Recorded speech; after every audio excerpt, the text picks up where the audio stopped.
Hello and welcome to our final actual play of Onyx Path Con. My name is Stephanie Allen and I am going to be your story guide tonight for our Scion Origins actual play. Let's meet our players, shall we?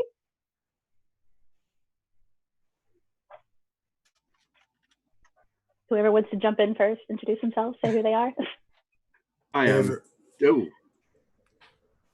good start. I'm Josh, Josh Heath. I am one of the folks over at High Level Games and Werewolf the Podcast and lots of other cool things. And I am playing Hassan this evening. I'm Joshua Allen Deach. I'm a freelance writer of video games and tabletop games, many for Onyx Path. And tonight I'll be playing Emmanuel Montero. I'm Hiromi Kota. I am also a freelancer for Onyx Path. I work on Scion, so this is going to be fun. I'm playing Lil Mao, which is fun because I'm a mixed-race Asian who likes hip-hop, and so is Little Mao. And I'm Travis Legg. I will be playing Rhiannon Jernigan. When I'm not playing Scion on our channel, I'm coordinating programming on our channel and developing Scarred Lands and freelance writing for all sorts of stuff, including, I haven't done any Scion yet. Well, we're about to change that. Again, my name is Stephanie, and I'm here on behalf of Gehenna Gaming, which is a New England-based tabletop gaming group focused on horror. And you can find me also online as well under Charm Person Games. We are, as part of Onyx Path Con, we are raising money for two really great organizations that are Thurgood Marshall College Fund, which gives scholarships to predominantly Black institutions and historically Black universities and colleges, and the Bodana Group, which does tabletop gaming as therapy from children processing trauma all the way up through adults learning social skills and building communities. So if you're so moved during the con, please, we would love a donation for that. Tonight, we are going to be playing Scion Origins, and all of our characters are pre-visitation Scions, meaning that they don't yet know about their divine parentage. And we are going to be playing a slightly streamlined version of the rules tonight in order to just, keep things rolling on this shorter time frame that we have tonight. All right, we're going to go ahead and get started. It is late morning. We're all on our way over to a warehouse on the very industrial side of our generic sprawling metropolis city here in the world. You all have a job interview. You've all been invited to come and interview with Pantheon Entertainment, which is a brand new entertainment-based events planning startup kind of thing. They were a little vague on the phone. And you take your ride, maybe you drive your taxi, maybe you take public transit, somebody drops you off, over to a squat concrete warehouse in a row of squat concrete warehouses. It's all asphalt, all concrete in this part of town. The buildings are definitely a little bit older as you approach them. Who arrives first? Oh, yeah, Hassan will. Driving the taxi, he likes to get everywhere early. If you're early, it's safer. That's true. All right, so you pull up, you find the address. It's got those like letters that you get like at the hardware store, just kind of like unevenly applied on. Some of them are a little peeling in the corners.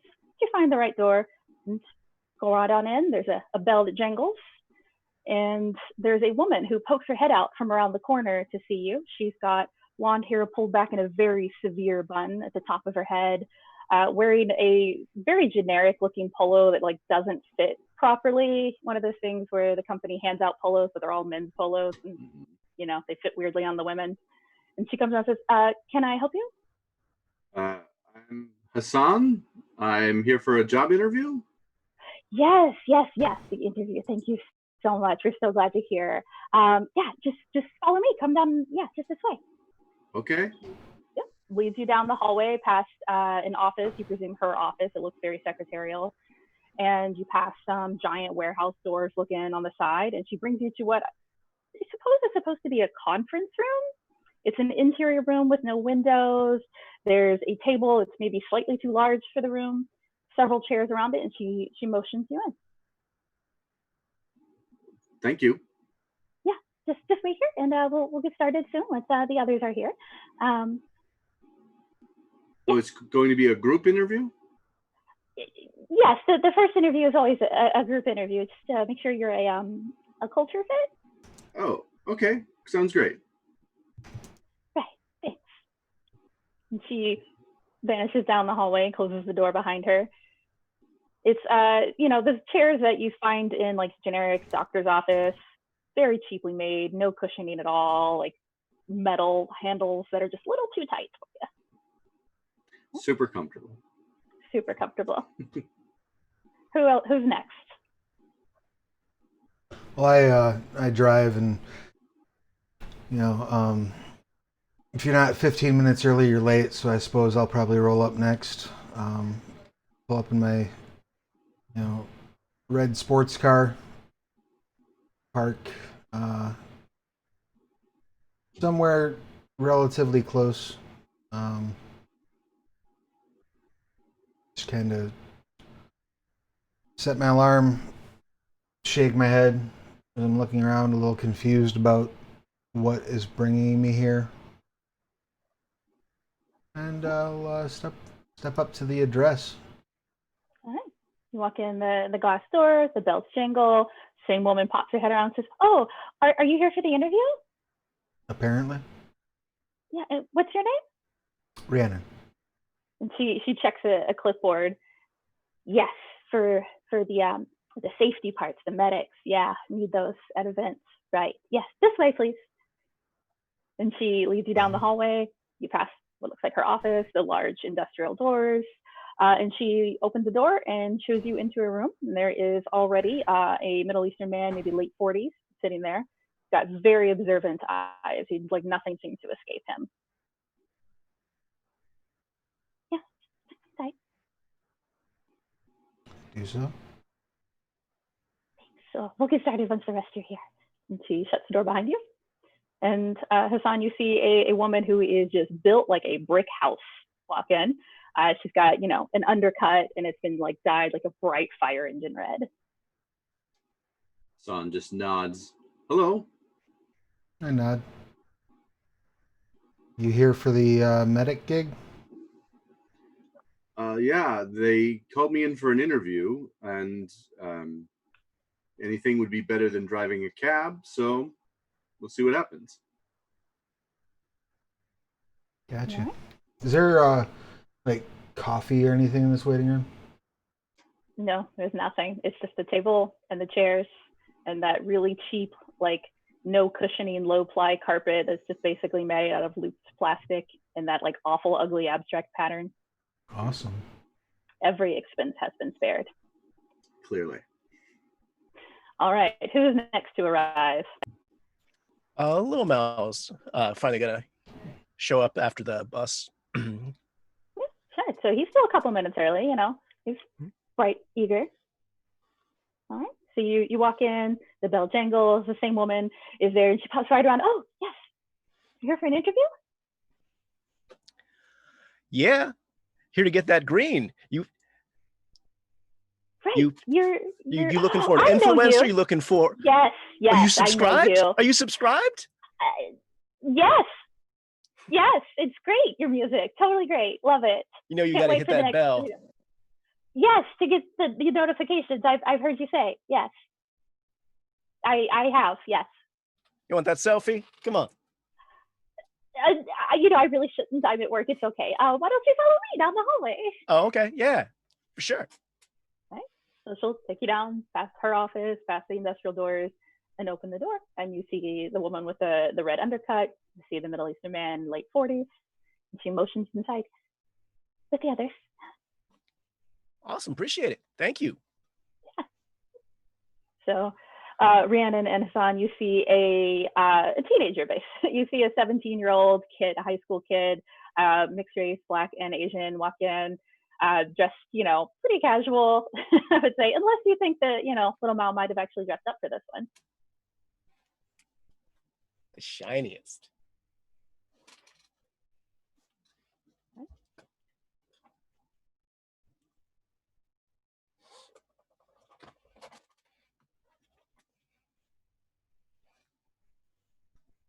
What's up? It's good. Hello. How are you today? I'm fantastic. How you doing? Very good. Very good. Very happy to be here. I love it. A positive attitude. Once you got it up here, everything else manifests. Oh, you're absolutely right. You're absolutely right about that. Keeping a good head on your shoulders. It's what it's all about. All right. Respect. So does does Emmanuel show up on time? A little early? Emmanuel Really is late? struggling to be on time. He's probably late. He wakes up in his palatial penthouse place provided by his family.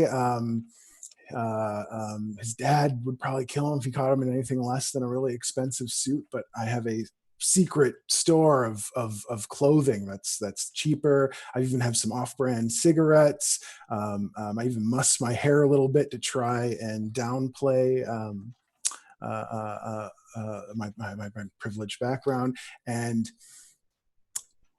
Emmanuel's had drivers his whole life. He's had servants. As kind of an act of rebellion, he's trying and failing miserably to use public transit to get there.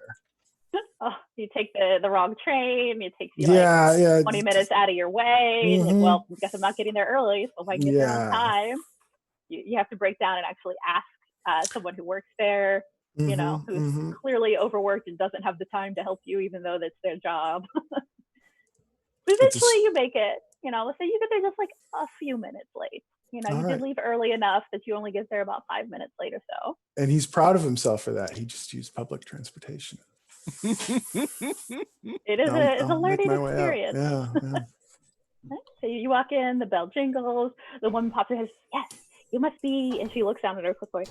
Emmanuel? That's me. Wonderful. It's glad and you are? You can call me Betty. Thank you, Betty.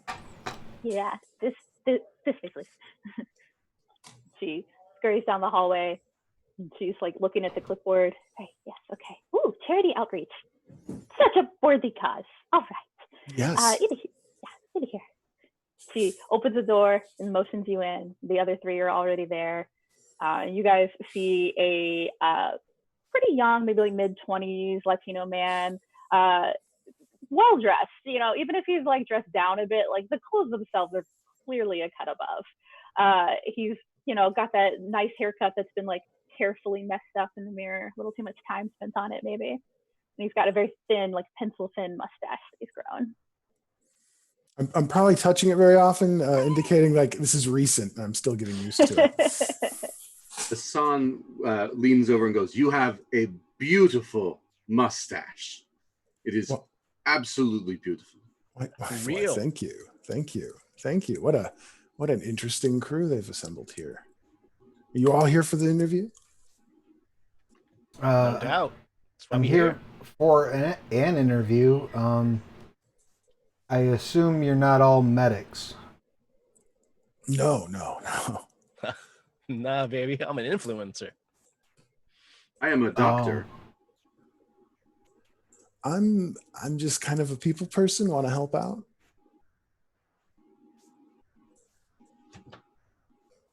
No doubt, man of the people. I respect that.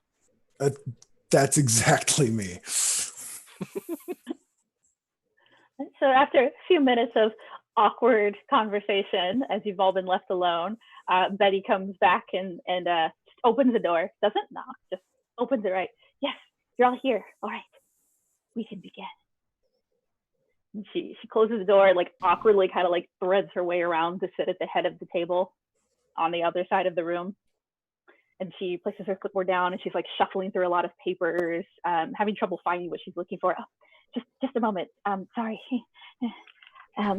Right, here we go. And she holds up a piece of paper in front of her and just like begins to like clearly, painfully read off of the paper. Thank you all for coming here today to interview with our company. It's a pleasure to meet you all for this interview. You were carefully chosen and selected for your various positions. Then she like starts to go into like Pantheon Entertainment is a brand new, startup, blah blah blah. It's going on like a little bit longer than it really should, and she's like painfully slow reading off of the paper, and then she puts thankfully, she puts it down. Right. Okay. First question. How are you in a group?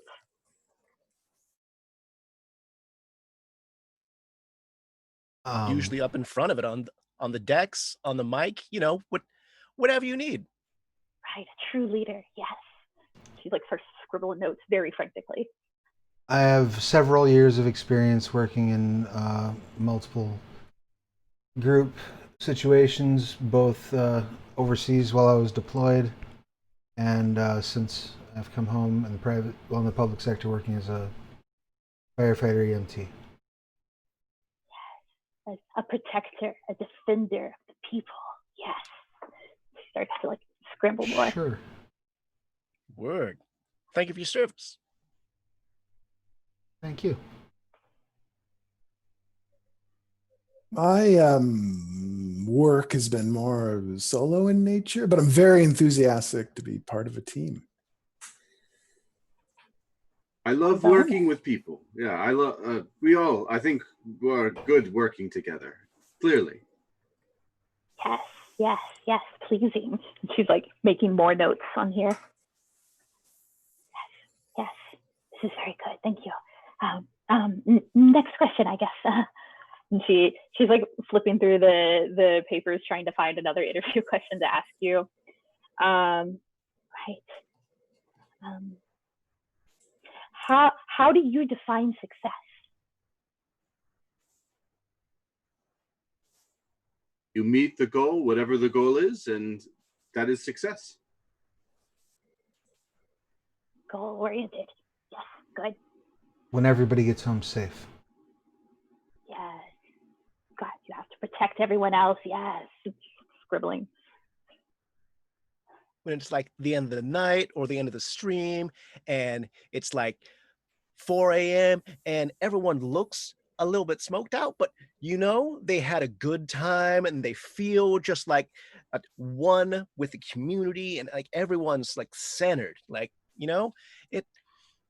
it's all about making sure that the people feel grounded in the community. Yes. Facilitating the group. Yes. And she's like scribbling more, getting pretty excited. Am I able to if I look up, can I see over the paper and see what she's writing? She's not really trying to hide it, so yeah, it's probably not too hard to see the notes that she is like scribbling. Her handwriting is a little messy because of how quickly she's writing, but she's basically writing down what she's saying, like defender, facilitator, like group leader, like very much exactly what she's saying.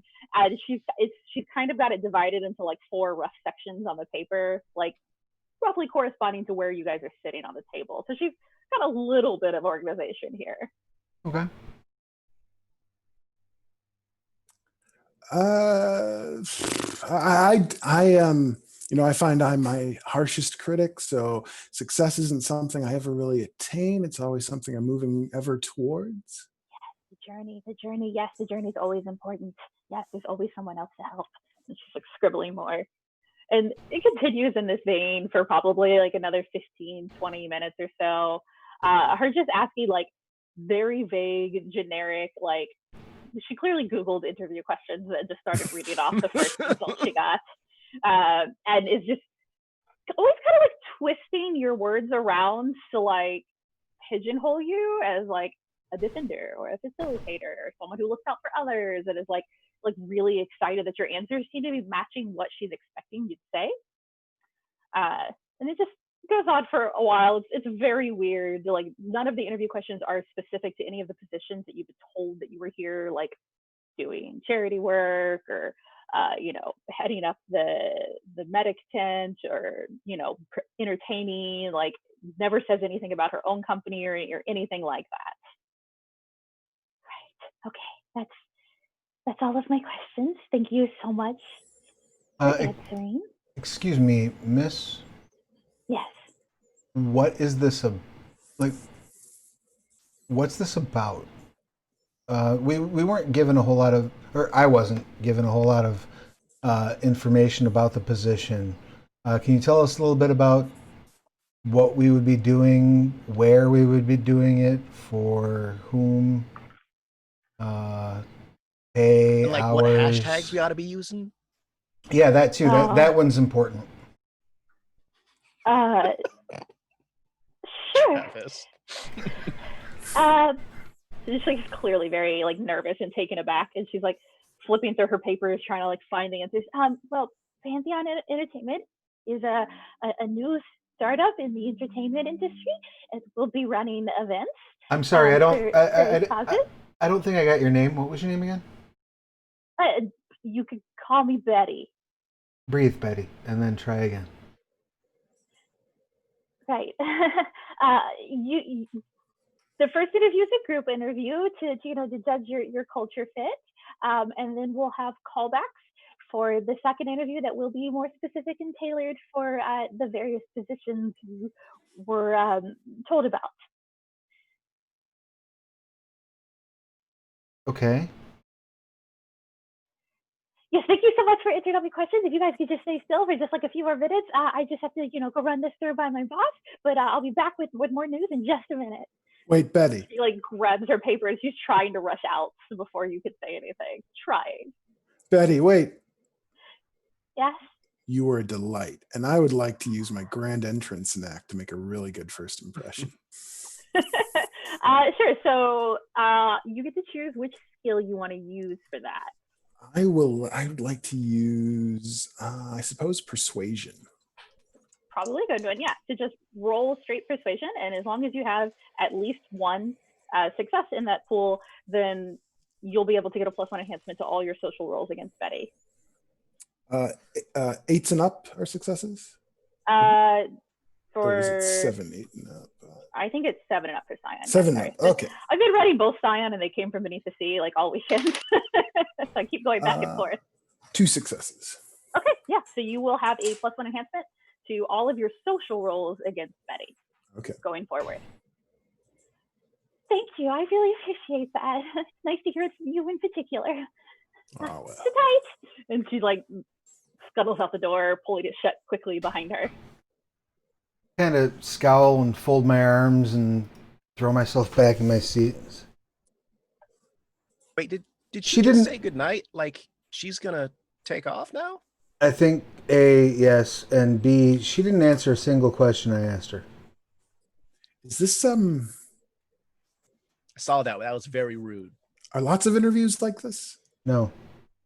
Okay. Does anyone else feel like this is a multi-level marketing scheme that maybe we've accidentally walked in on? A little bit, right? Like we're going to wind up calling for donations for some sketchy fund in a building that's going to shut down 2 days after we're all fired without our last paycheck. Yeah, it feels exactly like that. It seems like she knew what boxes we'd fall into rather than finding out.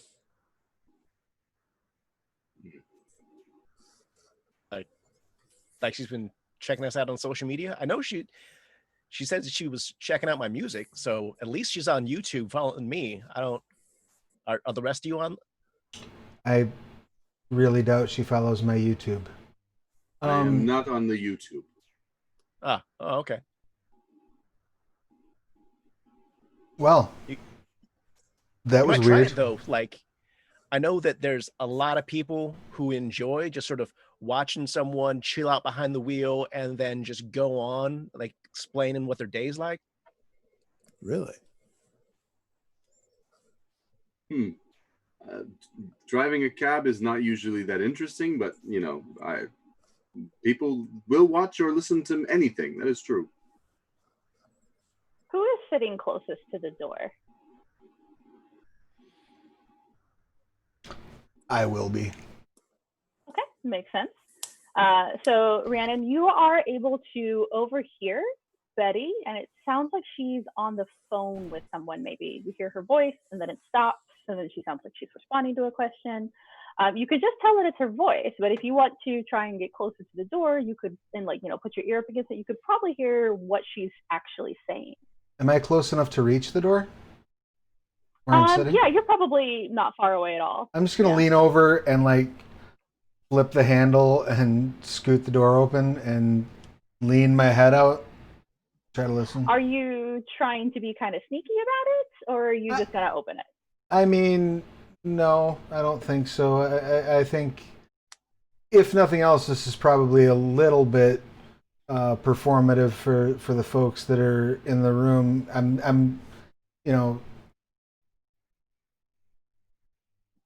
I'm stretching. I'm swinging the door open. So I mean, I'm not concerned with not being heard or noticed or seen or anything like that. Sure. Okay. So you poke your head out, and you are able to see Betty standing probably like just outside of her office, so several feet down the hallway. And she does have her back to you, and she's talking into a cell phone, and she's saying, yes, all of them, all 4. I'm very certain of it. Yes, there's a defender for sure, a facilitator. But the one it's hard to pin down, but like sometimes those Norse ones, they get weird, you hear it. And then, and the 4th one, like the bleeding heart, gonna take care of everyone, that kind of type, definitely one of those types. Yes, yeah, absolutely certain. Yes, they exactly as you predicted. Yes, that's what you want. Yes, we can do that. Yes, I'll take care of it. Trust me. Thank you. And lean back in. Like hits the button, goes into her office. Okay, that was the weirdest phone call I ever eavesdropped on in my life. Yeah, I don't like anything about this. I get up and open the door and start walking out. Okay. As you get up and head towards the door, all of you hear at the same time this like kind of coming down the hall of like several people moving with purpose, heavy footfalls. Like they're not running, but they're not quite running, but like they're trying to like make some haste, and you could hear all of them come up to the door, and then they just stop. Our door? Yes, right outside the door. It's a bust. Shit. The cops. I just look over and like give him an eyebrow and pop the door open. Can I help you?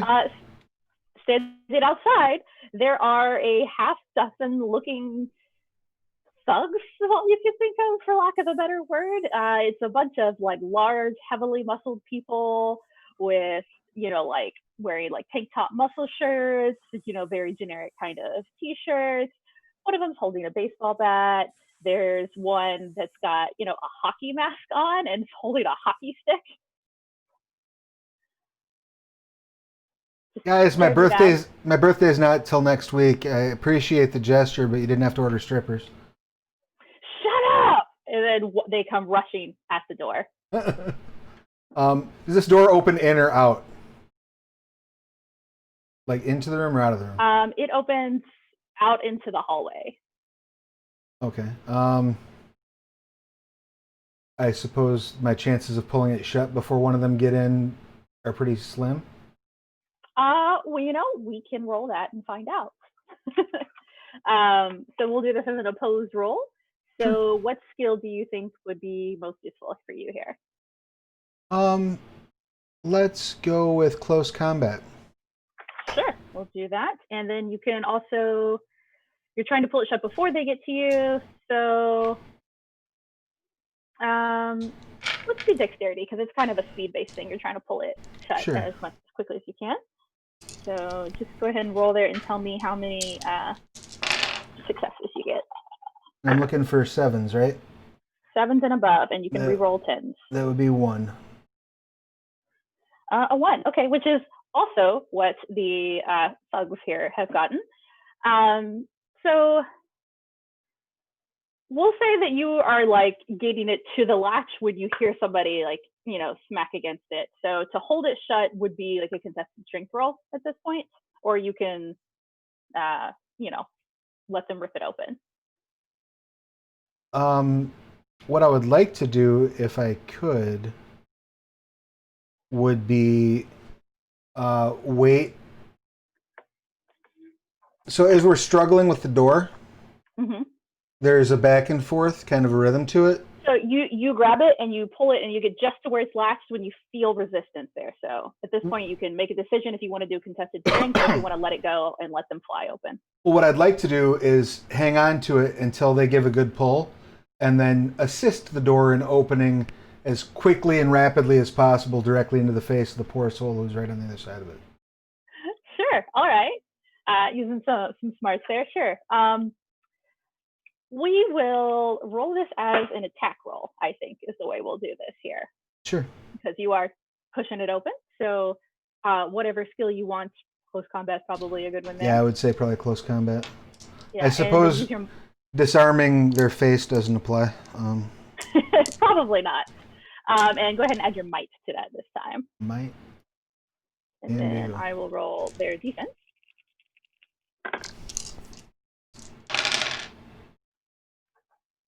That was not nearly as impressive.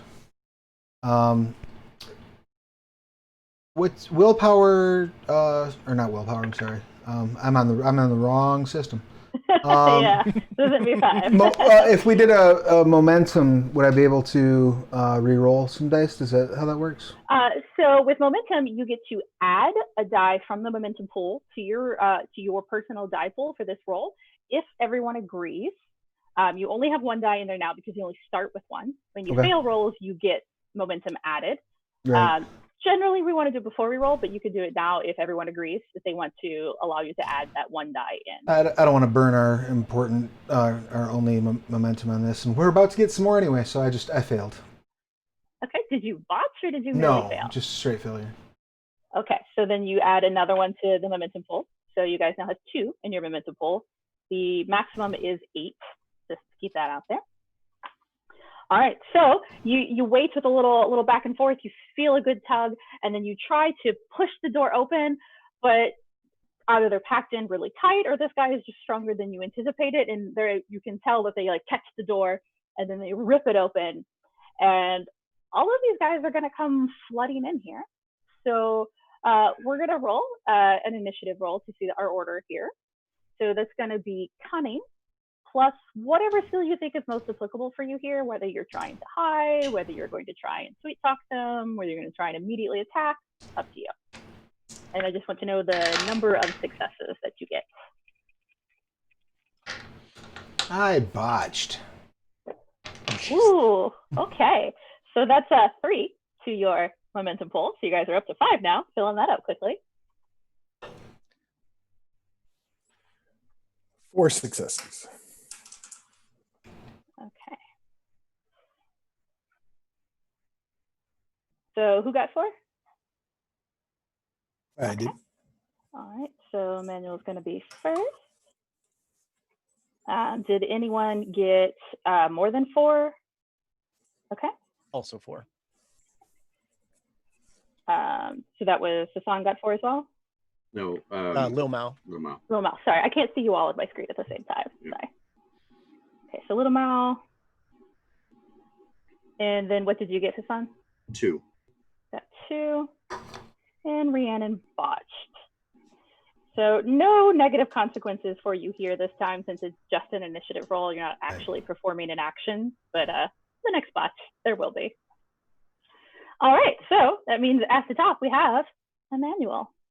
Emmanuel has a slight flashback to when he was abducted as a kid, but that's shielded by the assumption of the rich that he's going to be okay. He's going to just stand up with a lot of composure and as much confidence as he can exude. That this isn't a problem for him. Stand up and just say, "Gentlemen, let's come to terms here before things get really bad." And I want to convince them that I know something, or I have something up my sleeve, or whatever, that like things might go bad if they continue. Okay. I'm cucumber. So I will tell you this is going to be a pretty difficult role to convince all of these hired thugs running in here that like they don't actually want to fight you. So I'm going to say That's actually going to be a difficulty of 3. So Okay. you're going to need 3 successes to Okay. succeed. And there's also going to be a complication if you fail, that they are going to attack you first. Me. Okay. That makes sense. So All right. what skill do you think is most applicable here? I think persuasion. Okay, sure. I So don't- use persuasion. Yeah. Persuasion. And then presence. manipulation. Or manipulation, sure. Oh yeah, I guess I'm trying to manipulate them. Yeah, I can say that one. All right. So let's see. Do ones cancel out successes? They don't cancel out. Ones only matter if you get no successes at all. I have 1 success. 1 success. Okay. Uh-oh. So you failed. So you guys get another to your momentum full. So you guys are up to 6 Yeah. now. Really racking that up. And they are going to attack you first. Just so throwing that out there. Mhm. Anything else nice and quick you want to do while you have the turn here? Yeah, I just stand up, I say my spiel, and quickly I'm in over my head, and I'm going to try and dive out of the way. Okay. So that'll be an action. So you can do that on the next turn then for you, but we'll say that you're trying to like back up. I suddenly realize, yeah, that so total confidence, then sudden realization that nope, that didn't quite work. All right. So now it's going to be the Thug's turn. So there is hockey stick, there's baseball bat, there is someone who is proudly showing off their brass knuckles as they run in, somebody who's got one of them big old combat knives, and somebody who's just raring to punch. Oh. So we've got total of 6 running into the room. And let's see, the first one is going to go straight for you, Emmanuel, as we said they would. So we'll say that the punching guy is very excited to punch you. And he's going to attempt to hit you. I assume you are going to defend. Yes. You're not going to simply allow them to hit you. No, I'll try and defend. Okay. So if you notice on your character sheet, all the way at the bottom right, you've got your defense roll with a number there. Okay. So that's your minimum defense. Okay. And if you're going to actively defend, what you can do is under your attributes, they're divided into power, finesse, and resilience. You can choose, if you're actively defending, to roll whichever of your resilience attributes is highest. Okay. To see if you can get higher than that defense roll number. Okay. Yeah, I will actively defend with my composure. All right. Try and maintain your cool while this guy is running at you. Whoa. Okay. And you reroll 10s, right? Reroll 10s. Yep. 5 successes. All right. So the thug here only got 2 successes. So just, whiffing around you. So if you would like, so you have you said 4 or 5 successes? 5. 5. So you get 5 successes. 2 of them are taken out to succeed at not getting hit. You got 3 left over here. And you can use those to try and give yourself a little more cover here if you'd like. You want to duck under a table, push chairs in the way. You want to get behind, the big beefy lady who probably knows what she's going to do when it comes to combat. That option sounds like the best. She looks pretty best. Okay. So we'll say that that actually will probably to weave around all these guys and not get hit and to, not get in her way. We'll say that's actually going to take all 3 of those successes then to just get behind her. Yeah. Okay. And we are up to Little Mal. Little Mal is going to basically just grab the one who just took a swing at Hassan. Or sorry, at Emmanuel. Emmanuel, sorry. And just redirect his energy and try and throw him to the ground. Okay, sure. So we'll do that as an attack. Whatever skill you want to use, close combat seems probably applicable here. Specialize in internal school boxing. All right, so yeah, you can take another die for your specialty there then, absolutely. And are you looking more to overpower him or more to kind of use his momentum against him? Looking to basically just collapse into the floor. So definitely just muscling through it. Okay, so then use might. And I will roll for this guy's defense.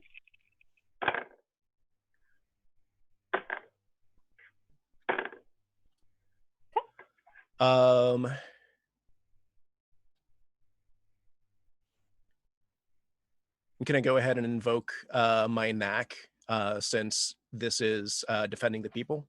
Yeah, absolutely. Go ahead and add a die for that. That is going to be 6 successes. Okay, yeah, our thug here got 2.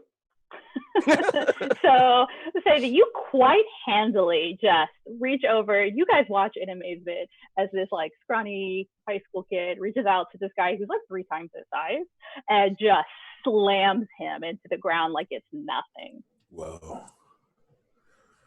All right, so little Mal, you've still got those 4 successes left. Do you like to try and do anything with those?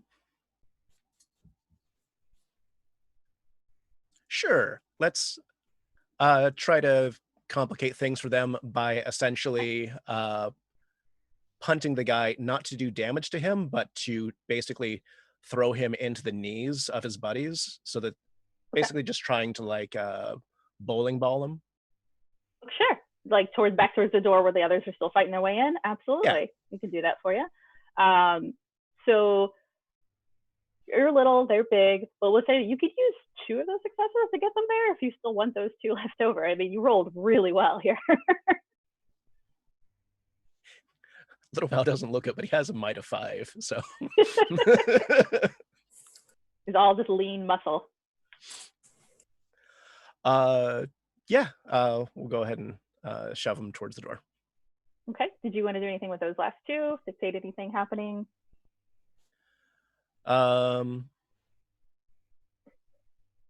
Snatch a chair. Yeah. Snatch a chair? You gotta like hold it like a weapon, like. I was gonna stick it in front of. Stick it in between. I'll stick it in between the thugs and Hassan, just like assuming that make Hassan like another wants to complication. cover. Yeah. Yeah. Excellent. Yeah. Okay. Sure. So we can say that there are 2 complications in play here. 2 just to get into the room, and another 2 if they want to target Hassan. All right. And speaking of Hassan, it's your turn now. So go ahead and roll for your knack. You've got doctor's kit there. So you get to choose the skill that you think might be most relevant there. For doctor's kit? Mm-hmm. Yeah, it just happens in combat. So. Oh, okay. Probably medicine would be the most appropriate skill then? Seems right, yeah. Go ahead and just make a straight roll there.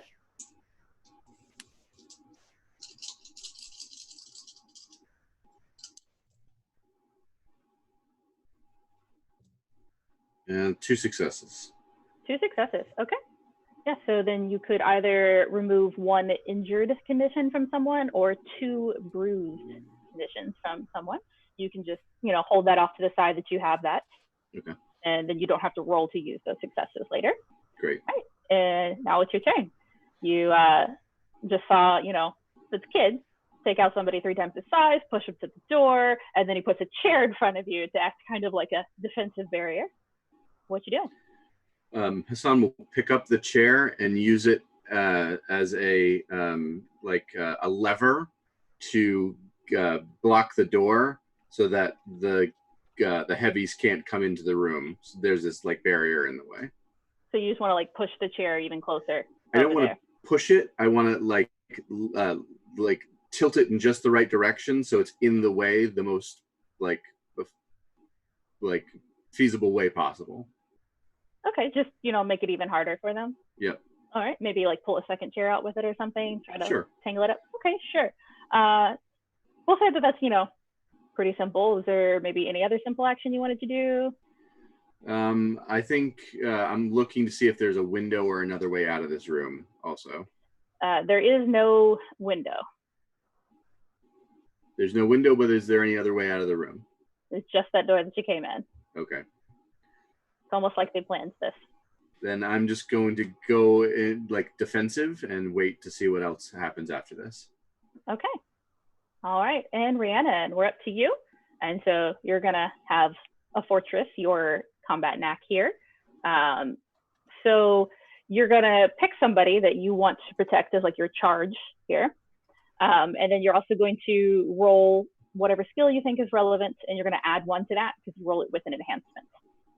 Okay, well, the big mouth guy is probably the one that's most likely to get stomped out, based on what I'm seeing so far. Yeah, he's decided that he is your charge. So I would assume I'm looking for a skill that would apply to. Whatever you think would be most relevant to protecting others in this situation here. Assume close combat would probably be. Sure. So go ahead and roll your close combat with one extra die because you roll your knack with enhancement. All right, so that's 10, 9, 5, 3, so 2 successes. And then 3 with the enhancement. Okay, so a total of 3 successes. So then you have both of your moves available to you. You have Second Wind, which means if you take a bruised injury, you can go ahead and just heal it yourself. That's 2 successes. And then you also have My Turn, which means if someone attacks Emmanuel there, you get to make another attack. Oh, awesome. Against them. Cool. Because, you're protecting him. All right, so now your turn. They're all kind of bottlenecked at the door. There's one laying on the floor. You don't think he's getting up again based on how hard the kid slammed him down. There's some chairs in between Hassan and the guys.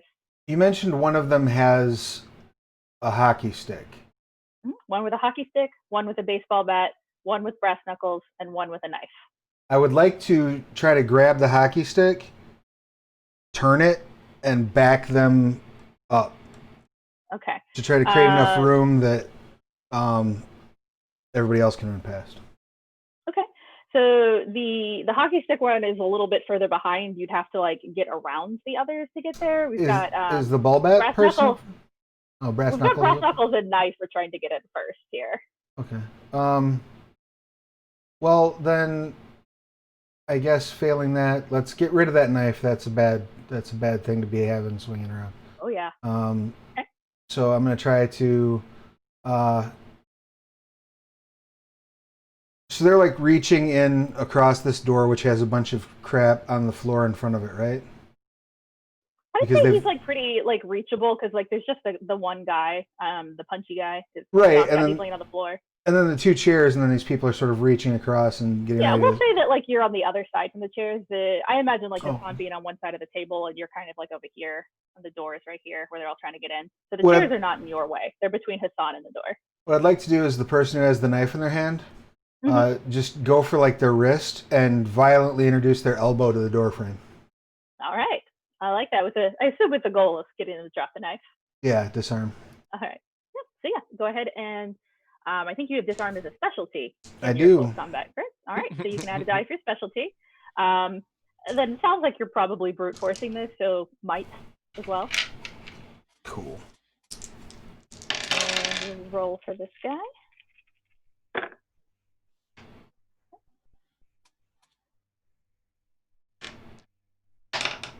That's 4. Okay, yeah, that's quite handy.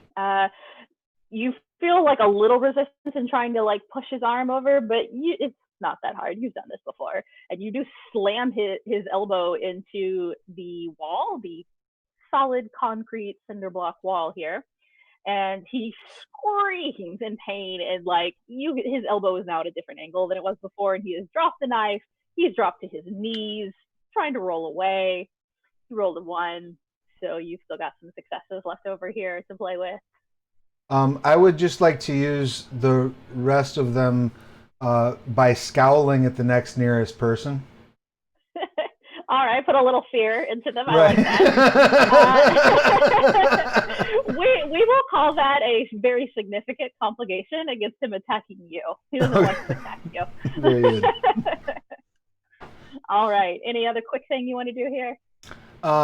No, I'm just keeping my eye on whoever on either the person with the ball bat or whoever has a long object that I can use to shove a crowd backward. They're the one who I'm tracking the most of, because if they get close enough, I'm going to try to clear the hallway so that everybody else can get out of there. Yeah, absolutely. Okay, So baseball bat and hockey stick are further behind. Up next is brass knuckles. All right, so we're going to circle back around. And Emmanuel, it's you again. All right. Well, I seem to have acquired a bodyguard, and I have very high leadership with a specialty in bodyguards. Could I shout out some overseeing command, not or shout out warnings like do this, go here, something to enhance what my more brawling capable friends are doing. Okay, sure, just to like kind of inspire her, basically. Yeah. Sure. Yeah, we can do that. Let's see. How would we do that? That's interesting. Kind of like she's very focused on the people she's immediately brawling, and me from the back looking and keeping an eye on what's coming, and kind of shouting like, "Oh, that person's look out for that," and sure. And Okay. just kind of overseeing, I guess. Sure. Okay. So, what skill is that again? That is leadership. Leadership. Okay. So roll your leadership. Go ahead and add your presence to it, and I'm assuming that's an incredibly good roll for you. That's a really high total. So I will say that we'll give, assuming that Rhiannon is receptive to this feedback and these instructions. Yeah, right. From, it's not too imperious. It's more like helpful, quick shouts of like. I guess Emmanuel's had some ever since his abduction as a kid. He's probably had work with bodyguards provided by his father, so he's snapping back into that frame of mind. Sure. So we'll say that whatever successes you get, we'll do half rounded down and give that as an enhancement to Rhiannon. Sweet. Let's see. Wow, that was an incredible die pool. Oh no! I bet it was. With no successes and a 1. Not helping. I'm helping. So you botched it. I did. So congratulations. I'm helping you, provincial sorts, right? So your momentum pool is now full at 8. You didn't even get like the full benefit of that bot because it was already pretty full. Oh, God.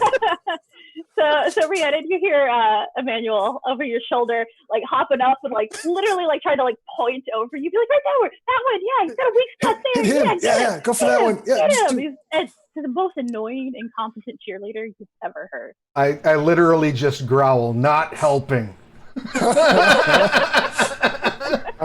In the din, the cacophony of battle, all I heard was helping. You feel good. You feel real good about it. Yeah, absolutely. Yeah. Okay. Well, we're back to our thugs now. And so we're going to have Brass Knuckles here in the front is definitely going to be rushing in.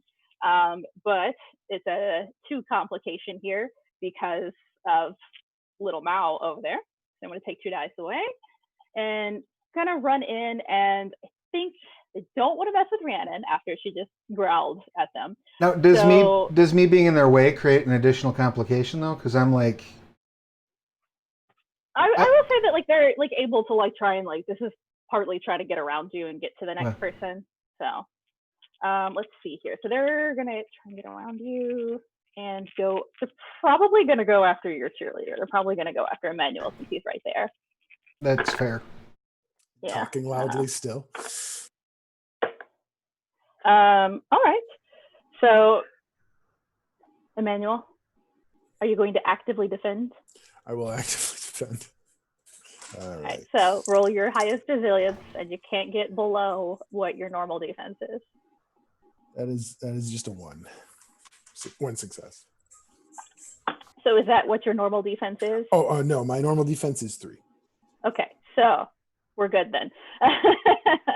So they comes in with the brass knuckles, and you're just caterwauling backwards, flailing, but it's enough. So the thug just like goes right by your face with that. Oh, hey, that guy's gonna try to hit you. Yeah. I have a sudden moment of empathy because I have a high empathy skill, and I'm like, I wasn't helping. Just, oh no. Is that what I sound like? Yeah, you're gonna think back on this. You know, like this is going to be one of those moments It's a where you're growth trying to get to moment, yeah. sleep and it just pops up in your brain and like Oh you God, just vicariously she's embarrassed so for, like, badass, and I years. look like an idiot. Yeah. All right, so Rhiannon, Yes. this could, if you wanted, trigger my turn, and you Oh, could get an yeah. attack on this guy because he's just trying to attack your charge. That's true. Do I still have that poor unfortunate soul's arm? I assume you let go of it once you slammed it in and let go. But if you think that you would have continued to hold on to it, we can say I mean, that. this is So all he's on going his pretty knees. fast, right? Yeah, like he's fallen to his knees, but you definitely, if you want to say you still have his arm, you still have his arm. Do you all mind if I take a momentum out of the pool? Because I would like to take this opportunity to beat a motherfucker with another motherfucker. Yeah, go for it. All right. Would you like just one, or would you like multiple? Y'all care if I take like 4? Sure. All right, cool. Some excessive points here. All right. All right. So just, add 4. So whatever skill, probably close combat. Close combat. Here. I'm figuring it'll be close combat might. Yeah, probably a might as well if you're just beating a motherfucker with another motherfucker. Yeah, I'm just going to take... over here. And that's like... So I'm assuming that this arm that I have a hold of is probably not in really good... Like the structural integrity is probably not great already. The elbow is now at a weird angle. That is not... You know that is not a good angle. I have medical training. Experience has taught you that. I have medical training, so I'll do him the favor of applying some force to his shoulder while I'm moving him across. Okay, sure. So that I hopefully don't rip his arm entirely off, but also... You wouldn't be exactly brokenhearted if you did, though. Right. I mean, at least then I'll have something to beat somebody with. All right. I have... Holy cow. How many dice did you just roll? A lot. 1, 2, 3, 4, 5, 6, 7, 8, 9, 10, 11. Of which ones do not cancel in this system, correct? That is correct. That would be 2 successes. Wow. Yeah, there were 4 ones in that roll. You rolled like 10 dice and got 2 successes. Yes. I rolled 10 dice and got a botch. And y'all are all right. Some good luck happening tonight. All right, so the thugs also got a 2 on their defense roll. Okay. 2 successes. So you grab the one by his wrist and straighten out his arm. He screams again as you do this because it still hurts a lot at the elbow. Grab his shoulder and you turn around and try to slam him in to the guy that was just attacking Emmanuel. Okay. But the structural integrity is just not quite there, and it just doesn't follow through correctly. Maybe it would have if you hadn't, shattered his elbow.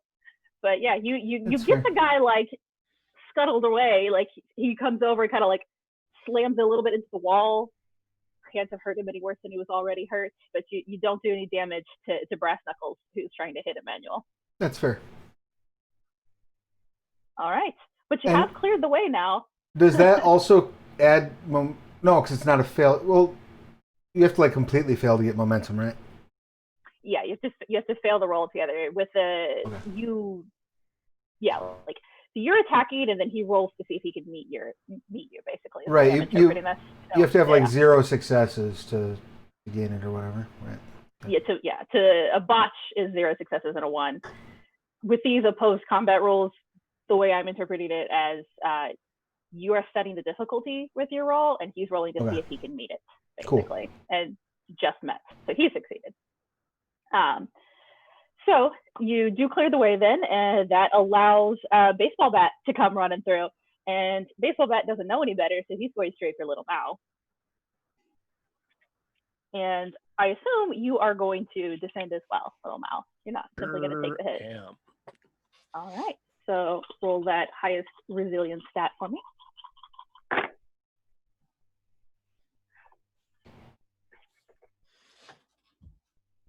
So am I defending with close combat and might? Just the dice, just for whatever your highest resilience one is. Like I said, I'm streamlining this a lot. The combat rules get real complicated here. Yeah. Okay. Yeah, and just you can't get below whatever your normal defense roll is at the bottom of your character sheet. It's just basically to see if you're able to be extra defensive.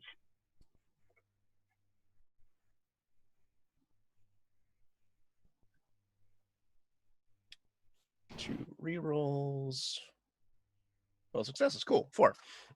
4 successes. All right, that's pretty good. Our thug here only got 3, so he comes in with his baseball bat and he's ready. But you're a high school kid, you can kind of like see it in his eyes, like, oh, this is beat up kids. And he like definitely like his heart just isn't in it, and it just like whiffs right by you. You feel the wind a little bit off of you though. That would have been a real solid hit. All right, and then lastly we have Hockey Stick with the hockey mask comes charging in, and I think she is going to take a look around the room, and I think she is going to go looking around, probably going to pick the biggest threat in the room and go for Rhiannon. Actually, That's fair. All right, so I assume that you are going to actively defend and not simply take a hit. Sure. All right, so on your attributes there, your resilience is the bottom one. Choose whichever one is highest to roll that. And again, if you get lower than your normal defense roll, then that's what we'll use. Yeah, unless I get 10s, I will get lower than my normal defense roll.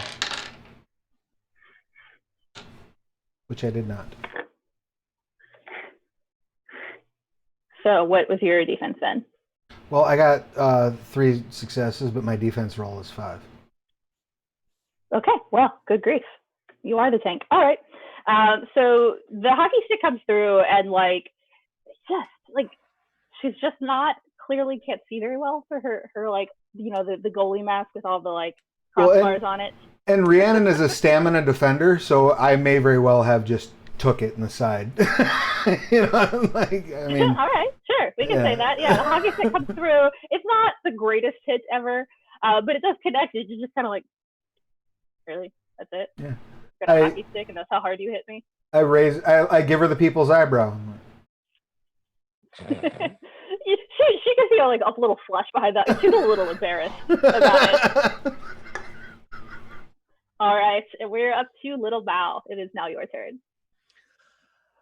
So when baseball bat guy took a swing, when I grab on and then just go with it, and all of his force plus all of my force in a nice big wheel, and then the rest of his body will eventually follow that wheel. Okay, you try to slam him into the ground, to a wall, the table. Into the ground. The ground's my friend. But only your friend. All right. Sure. So I assume that's your close combat plus your specialty there. Mm-hmm. All right. Do that plus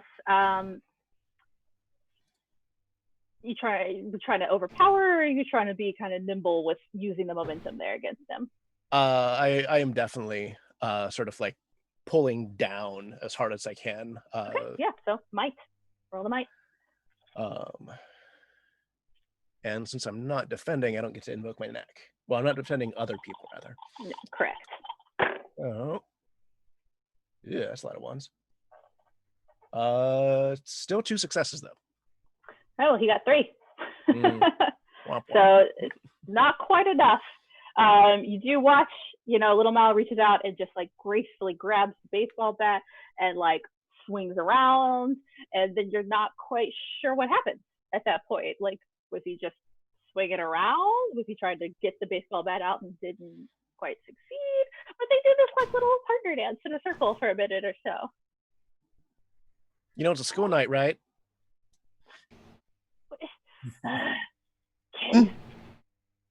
All right. Hassan, we're back up to you. Right. So Hassan is actually going to try and like leap over the table and all of the people and try and get out of the door. At this point, he just wants to get out of here.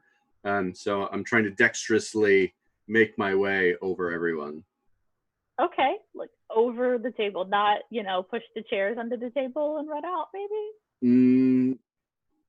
If that's easier, then yes. If you want to leap over the table, sure, we can do that too, if the chairs are too tangled for you. But yeah. If there's a direct route, just by moving them, he'll move them and like run, but he definitely wants to try and get over and around and through like the crowd of people. Okay. So pretty much the only thing between you and the door, I am imagining, is the like tangle of chairs and the table. Okay. Because everyone else is kind of like splintered off to the other side of the room. Okay. Yeah, I see you as being left alone on this side of the room. Great. Then yeah, Hassan's gonna go like to the door. He's probably not gonna leave everyone, but he's gonna try and control the door space at least. Okay, yeah. So you're able to like shove the chairs like partly under the table. One of them like flips over, and you're just like, I don't care. Get under there. You definitely get it under there. Are you leaving the room, or are you trying to get to the door in the lobby? Yeah, Hassan's trying like leaving the room, but like he's gonna look back and see that everyone's still there and like wait for them because he doesn't want to leave anybody. Right. But I want to make sure that I have control of the hallway and that I'm seeing if anyone else is coming or anything like that. Yeah, okay, yeah. So the hallway dead ends like several feet to one side, and then the hallway goes back past the industrial doors and the secretary's office back to the lobby. So you could just, hang out there with your back to the dead end and like be able to see anybody that's coming, still see into the room. Yeah, no problem. Great. All right. And Rhiannon, we're back to you. You're in close combat with hockey stick. So I took a hockey stick like here, right? Sure, like probably right about your side or so. Yeah, I'd like to, if time allows, just bring my hand down and then like make haymaker at the person, but also spin my body so that the hockey stick comes with me. Okay, so you're trying to disarm and hit her at the same time? Effectively, yeah. Okay, so that would be a mixed action. Okay. There, which honestly, given your stat pool, I don't think is going to be that difficult for you if you want to do that. So it would be close combat is where you have your specialty for disarm, correct? Right, that's correct. All right. So of might and of dexterity, which one is lower for you? They're the same. They're the same. Okay. Well, then this is going to be probably not too bad mixed action roll for you here. So that's the dice pool that you're going to roll. And with the number of successes that you get, you're going to need to both overcome her defense in order to hit her, and a second time overcome her defense to actually pull the hockey stick out of her. Okay. You can choose, if you don't have enough successes, you can choose to do one or the other. Sure. But to do both, you'll need to get double those successes. That's fair.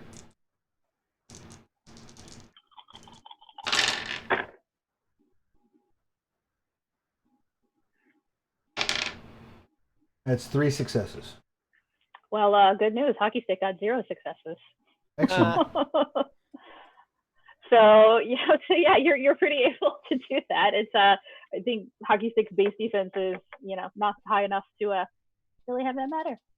So yeah, you watch Rhiannon just like clamps down, grabs the hockey stick with one hand, kind of pins it to her side, and then just reaches back and it's telegraphed. It's like a beautiful like a boxer going after somebody, some hot shit off the street who thinks he can take on a professional boxer.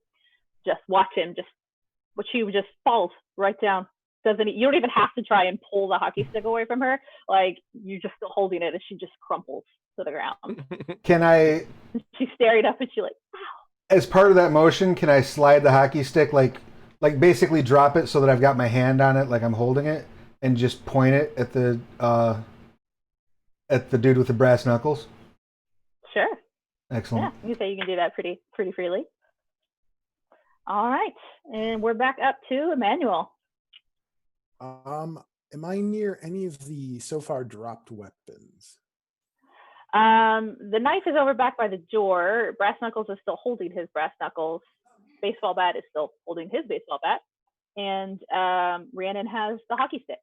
So no. Okay. But you do have brass knuckles right near you, trying to hit you. Okay. I'm just gonna try and hit brass knuckles. I'm gonna try and give him a punch of my own, inspired by that glorious haymaker I just saw. We'll see All how right, instructional it is. What skill are you going to use here? Close combat. All right, and then I have a might die in. probably Might sounds sounds good. correct there. All right. 0 successes. Yeah, brass knuckles had 2. Oh God. So you failed, but you did not botch. I did not botch. Okay, so we'll put 1 Personal back to your best. momentum pull. Personal best. It didn't botch. All right, so you guys are up to 5 on your momentum pull, just so you know. That's what I'm here quick for, to little- keep the momentum pool going. Very useful skill. It totally let Rhiannon just like roll a bunch of 1s, apparently. All Yeah, right, it's true. anything else small you'd like to do on your turn, Manuel? Look very apologetically at the guy I just tried to hit. You just kind of like it was bad. Like you've clearly never had any like close combat training. Your fist was like in the wrong shape. You like put your like thumb Yeah, I did like the inside. thumb and the Yeah. All right, so now we're back to our thugs. like even the thugs are like, don't do that. It's terrible for your All thumb. right. Yeah, he just kind of winces. That would hurt you more than me if you connected. All right, but he's not feeling too sorry for you though, so he's gonna try and hit you again. That's fair enough. All right, if you would like to defend, make that resilience roll. Yes, I would. I only got 1 success, so I'll go with the normal 3 defense. Okay. So we'll say, sorry, Brass Knuckles got 4 successes. So he is gonna like finally catch you and clip you, and we'll say he hits you probably like pretty hard, like in the upper shoulder right there, Mm-hmm. and you can mark 1 bruise. 1 your injury bruised. checker there. I Yeah. will. Do I get to use that ability every time he gets hit, or just once in the combat? You can spin the number of successes you have. So I think you rolled 3 3, successes on your neck. Yeah. So you could spend another success to do that move. Yeah. Yeah, I'm going. Brass Knuckles. I'm gonna go upside the back of Brass Knuckles' head with this hockey stick. All right. Oh, to engage in So- some high sticking. Oh. Can I? All right. Can I have that momentum that you just threw into the pool? Yes, you absolutely may. Maybe you actually hit. All As right. So I assume that you're going to use close combat there. Yes. All right, and might go for it.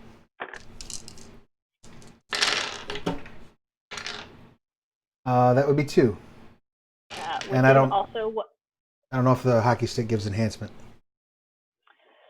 I would say you'd probably do more damage if you with a hockey stick than you would just by punching him. Probably not an enhancement to hit him. Okay. But he also had 2. Okay. Thugs are rolling pretty well actually tonight. Finally. This one particularly is a thorn in my side. Yeah, he's only hit once, but he's been able to evade a lot of hits. All right. So then that was Brass Knuckles.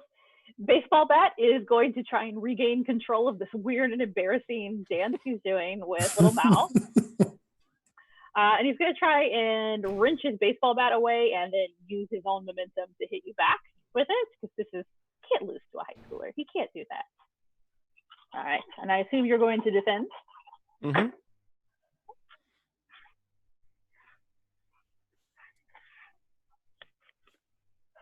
All right. And what did you get?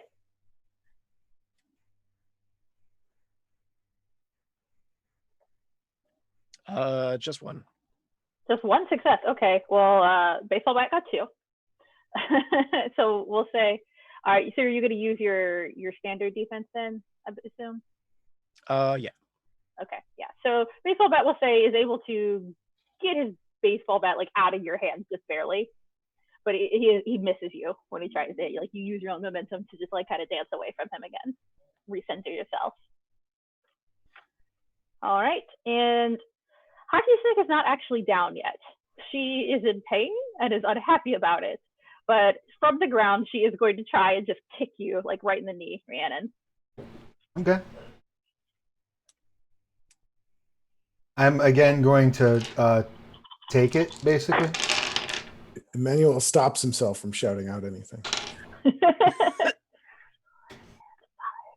Okay, what's your base defense? My base defense is 5. 5. Okay, which is how many successes that hockey stick got. So we'll say that like her heel definitely does like connect with your knee and you feel it, but like you're a brick house.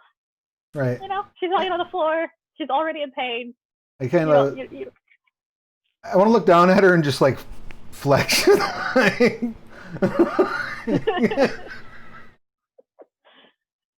right. She definitely looks like a little embarrassed and is like, all right. And now little Mal, your turn. I'm gonna drop down real fast and get a hook my arm around his leg, and then just stand up and just Pile drive him. um not technically a power driver, but I mean not More of like a belly to belly suplex kind of situation.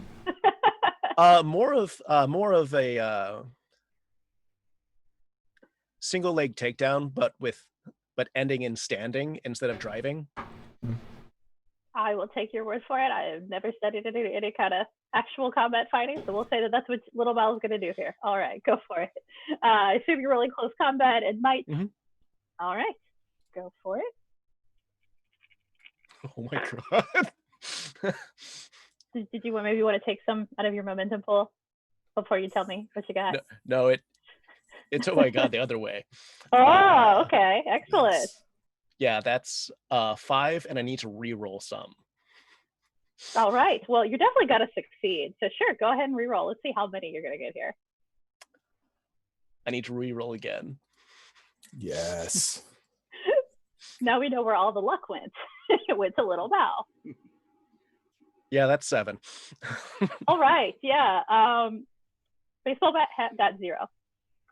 So so he doesn't even see this coming when like you just like gracefully weave down, grab his leg out from underneath him. He just slams down into the floor, hits his head very hard on this uncushioned concrete floor, nasty carpet. And then little Mal's just gracefully standing there like nothing.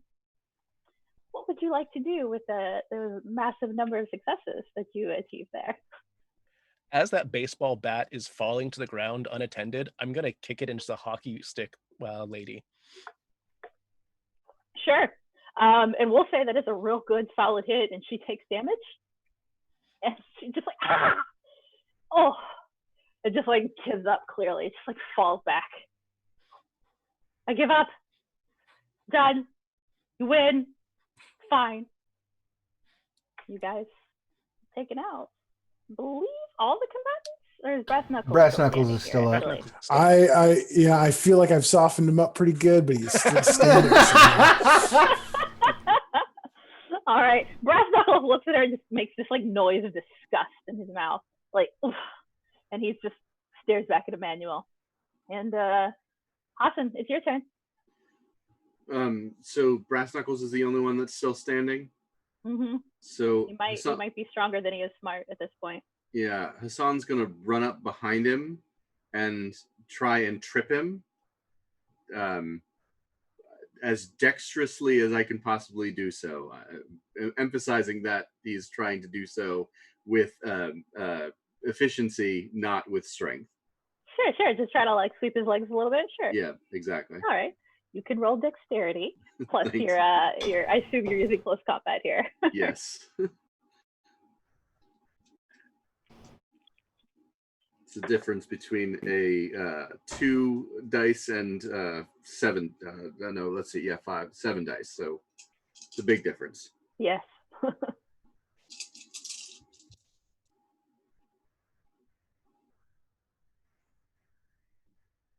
2 successes. Okay. Yeah, that's enough. He only rolls 1.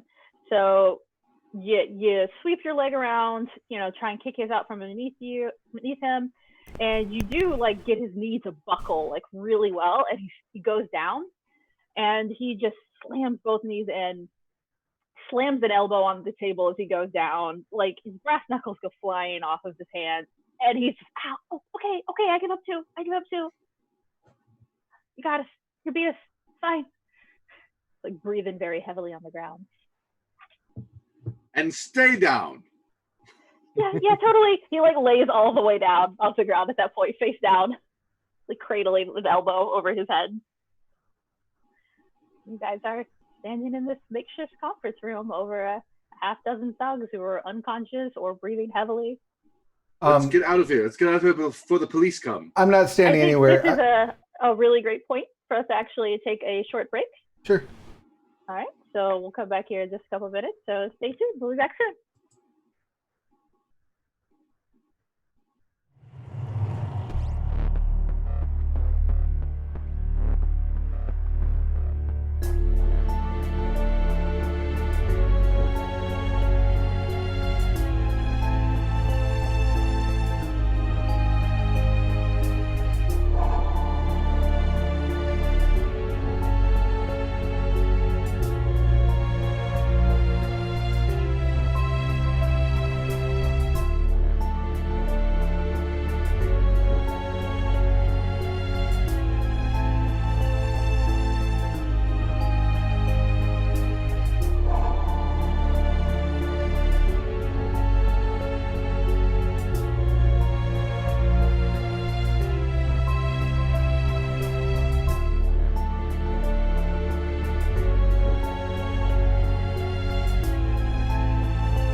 So welcome back to our actual play with Scion.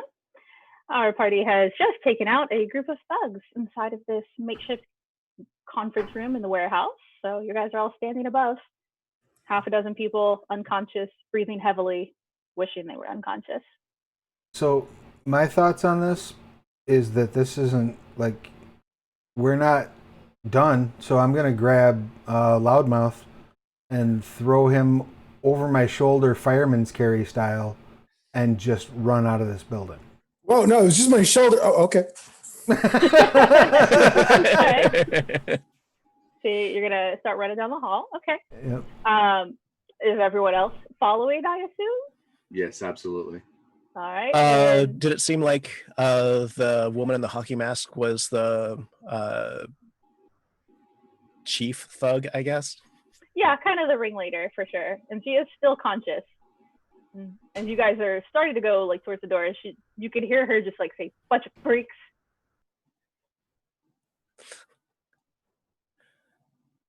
I'm gonna try and figure out where her phone is real fast and then take it. Interestingly, she does not have one on her. None of them do. They don't have any kind of wallets or identifying information. There's not even any logos on their clothes that you can find. They're wearing like Mikey and They've been like sometimes they've been like T-box. cut out kind of thing. all right. Well then, yeah. And Emmanuel, are you totally fine with Rhiannon picking you up fireman carry style? Yeah, man, I was just fine with that. I feel like you could probably trust her with this. All right, so Rhiannon is first out the door with Emmanuel over her shoulder.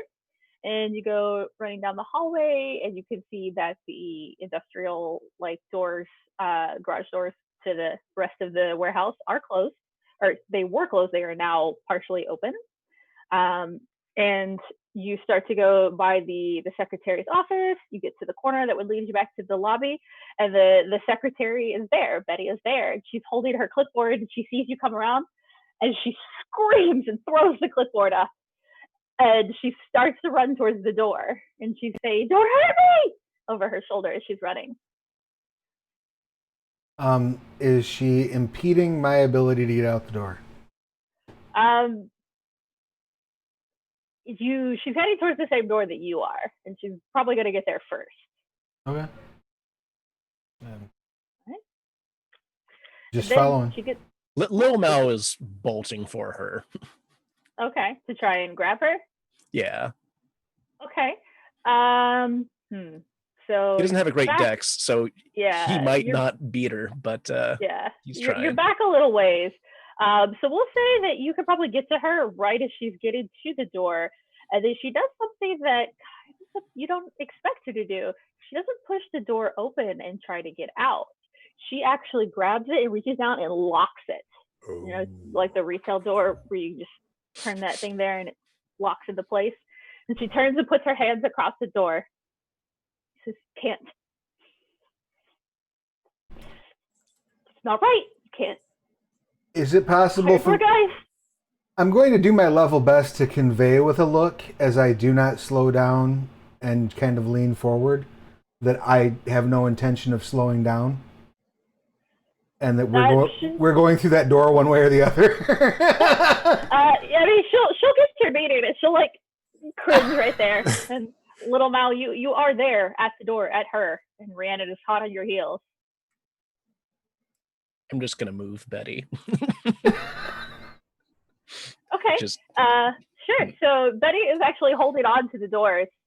So you would have to like pry her off. There would be, an opposed strength roll here. Okay. So probably, whatever skill you think here is best. So that's close combat, athletics, plus your might. Yeah.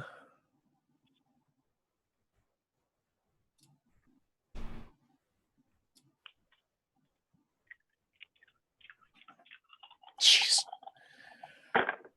A Apparently, exploding tens are my jam tonight. All right. Yes.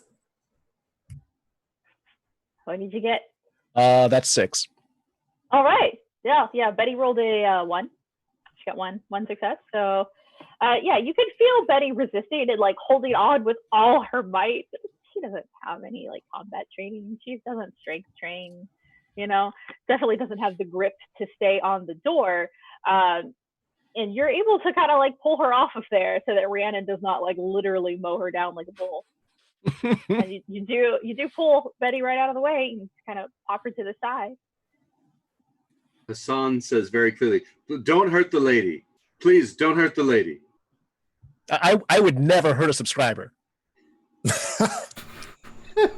And Betty just like rinses her arms. I will just subscribe to your stupid YouTube channel. You're a freak of nature. You're all a bunch of freaks of nature. It's wrong. You shouldn't exist. That is racist as hell. It has nothing to do with that. Oh. You don't even know what you are yet. Betty. I stop you early. Betty, I say from Rhiannon's shoulder. You were being a delight. You're not now. You're very handsome, but I don't care. You're still a terrible person. I'm assuming. You can tell that she like doesn't quite believe that. I'm assuming that Emmanuel is over my right shoulder. Sure. So I would like to lead with my left and just try to go out this door. Okay, so the doors are locked. Right. I'm going to scream, "Oh yeah," and burst through that door. Okay. So let's have a contested strength roll against the doors. Is it just might? Would I apply my athletics to this roll? I mean, it's not very athletic to just like, shoulder first into a wall, I think. Thinking probably just like a straight might roll here, just to try and just shove the door open. That's fair. It's 1 success. Okay. So I'll say with 1 success, you are able to like not significantly injure yourself from slamming your shoulder in there, but you will take 1 bruise from, and you do feel the door like rattle and like it gives that like inch or two that like, if any of you have ever worked retail and like the doors are shut and you try to pull them and they do go a little bit, but then they just bounce back. Betty like screams as you do this. I'll give her a look and then reach down and click the lock back over and open the door. You can try to run, but we're still gonna find you. We know what you are. We know what you are. Just giving her a finger over my hurt shoulder while I walk away. Betty, I think you're gonna grow from this moment. So Hassan had the doctor's kit ability earlier. Can I use that to heal someone's bruised? Sure. Well, technically, you can't. I think what's combat tended, but sure, we'll say that you could go ahead and spend that 1 success on there. I think someone else also took a bruise as well. That was me, both to my shoulder and my pride. I think I would heal Rhiannon though, rather than Emmanuel. That seems more important. So you guys want to? That's fair. You know, to stop and take a second in the parking lot there. Yeah. Okay. So while you're doing that, you can still hear like Betty like screaming. She's hurling like insults, like getting more and more creative and talking about how it's not right. You're all a bunch of freaks in nature. You shouldn't exist. It's wrong. And then she starts talking about how the world belongs to humans, and humanity's future should be in the hands of humans, and we just have to preemptively stop you. And it doesn't matter. We're still gonna get to you while you're doing this. Emmanuel looks confusedly at this very diverse group of friends he has right now, and he's just like, I can't decide what kind of a bigot she is. Hey, can you walk? Oh, yeah, yes. Set Emmanuel down, take out my cell phone, and call 911. Okay.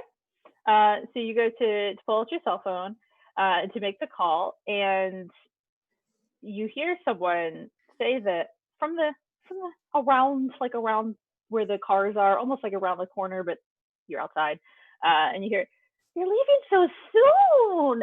And here I thought we were going to get to play. Do I see a source of this voice? From where you're sitting, no. It just, it's come from kind of around the corner there, but you don't actually see anybody. Nobody's coming. You know what? I can call while we're driving. I walk over and open my car door. Okay, sure. So you make it your way over to the car, and you notice, you spend some time with this car. You know your car pretty well. Yeah. Yeah. You can tell as soon as you go to reach for the door that somebody's been messing with your car. I pop my trunk.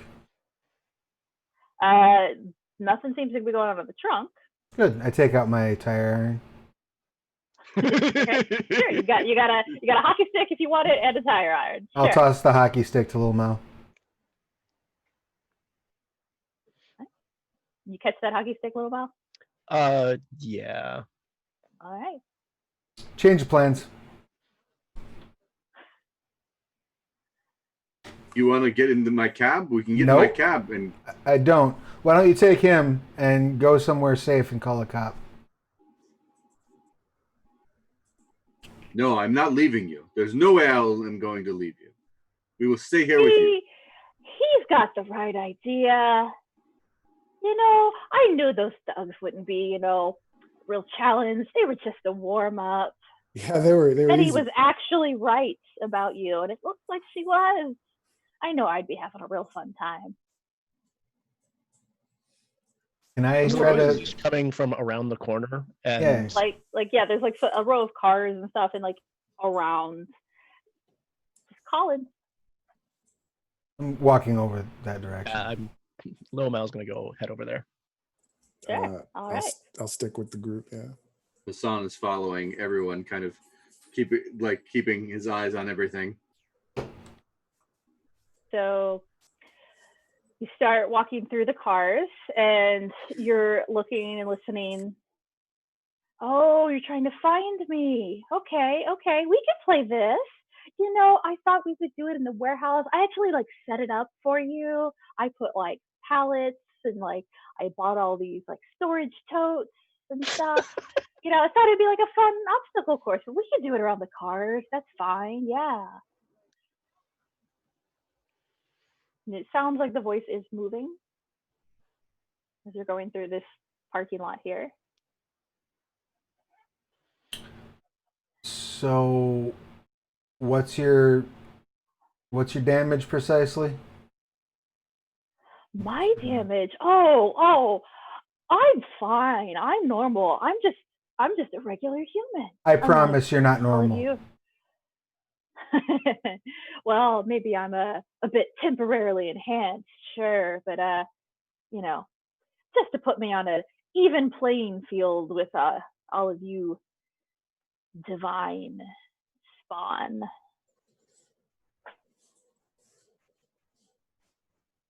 So you're on meth. You're on meth, and you want to fight That just everyone. sounds way more like a angel dust kind of rant, I think.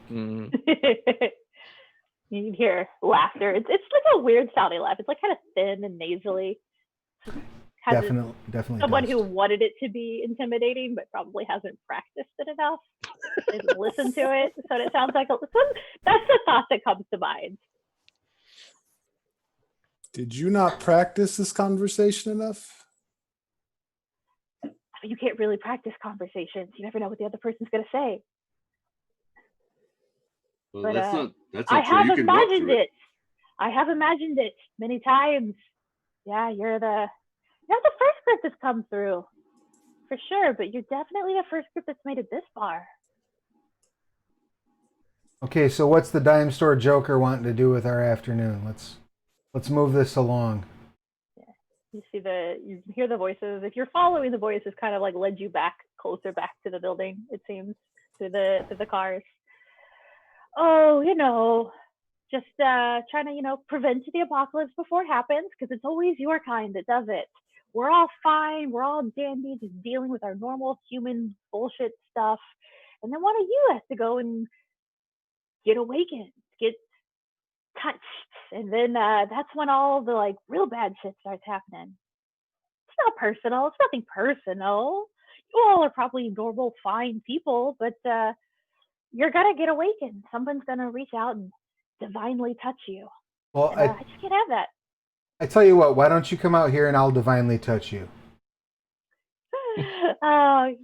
No, that's not like that's not how it works. You have to be divinely touched first by the god or whatever, and then I guess maybe you could divinely. You sound like you're No! very insecure and unhappy with yourself, and you're projecting a lot of things onto us for unconnected strangers. I mean, you see that, right? Some part of you. It seems like the situation that you've imagined around us is kind of collapsing under its own weight.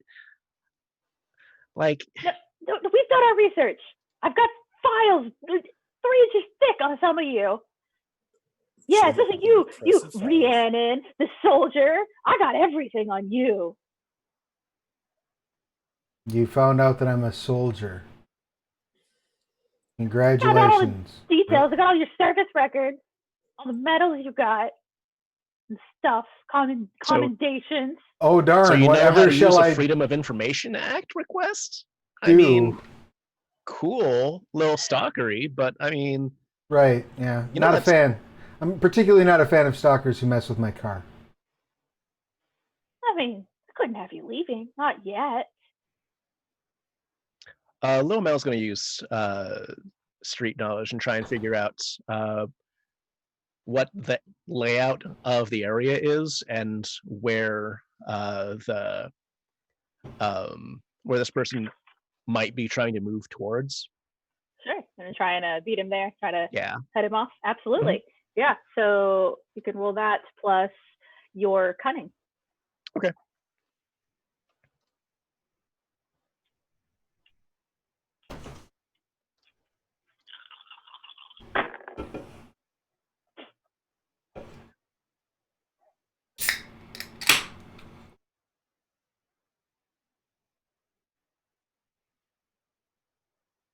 How many successes did you get? Oh, damn it. Green screen was tripping out with my can. It's sorry. 4. I meant I was about to announce 4, and then I realized that I didn't add the enhancement because street knowledge is actually my specialty, but I didn't get anything for it, so just 4. Okay, sure.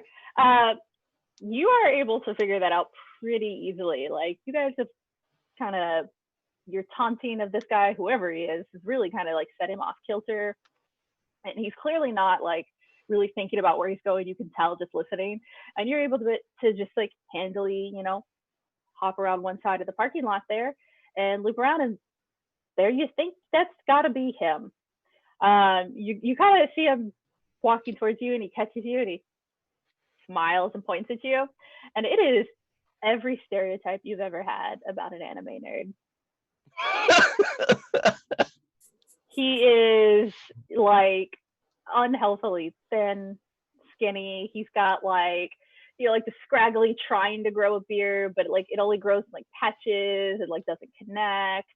His hair is like tried to like copy one of those anime styles, but like they just don't work with the laws of physics and real human hair, and it's like falling in like clumps, kind of greasy looking clumps. His skin's a little sallow. He's got a shirt that like doesn't fit quite right, of like some obscure anime, and he's carrying a katana.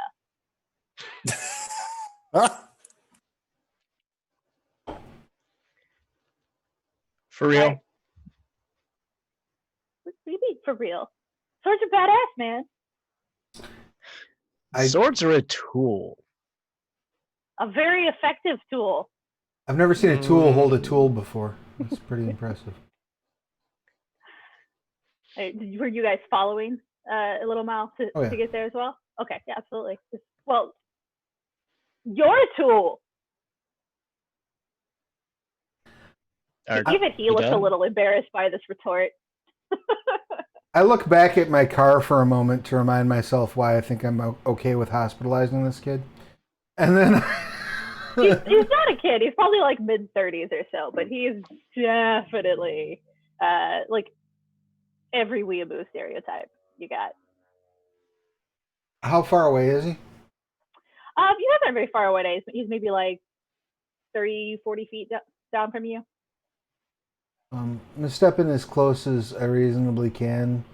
If he starts to back up, or otherwise when I feel that I'm closer to about 15, 20 feet, I'm just going to throw this tire iron at his fucking head. Okay. He does not back down at all when you walk towards him. And in fact, he does not look afraid at all. And he actually takes a stance with the sword. And something about the way he plants his feet and the surety with which he's holding the sword kind of makes you think that maybe he actually knows how to use it. One way to find out. Okay. So what skill are you going to use to throw that tire iron? Is that athletics or is because it's a thrown object? Is that correct? Yeah, athletics sounds right. Beautiful. And then, so are you trying to like have a little more control and, you know, hit him more dead on? Or are you just trying to like fling it as hard as you can to do more damage if it connects? Yeah, I'm just flinging it as hard as I can fling it. Okay, so then do might. That would be a whopping 1 success. Okay.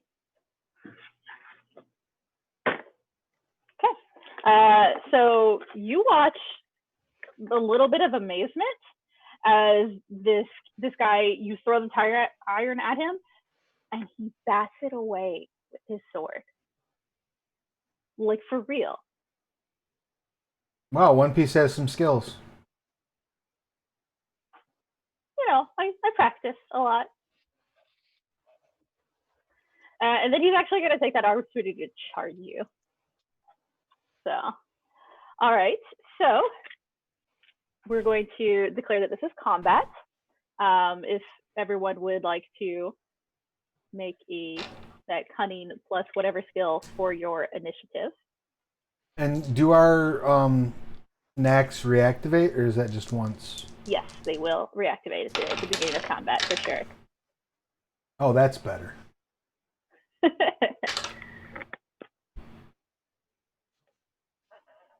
All right. Anybody got like a 5 or 6? I have 5 successes. Okay. 3s and 4s. 3 successes. Okay. All right. We got Hassan with 2. Also 2. And Hiromi as well. Okay. All right. So I'll let you guys, when we get to you, decide which of you would rather go first. All right. So he's going to come charging down at you, Rhiannon, with the full intent to hit you. So. And I assume you're going to defend as well. So I am. Try to roll to see if you get higher. I'll try, yeah.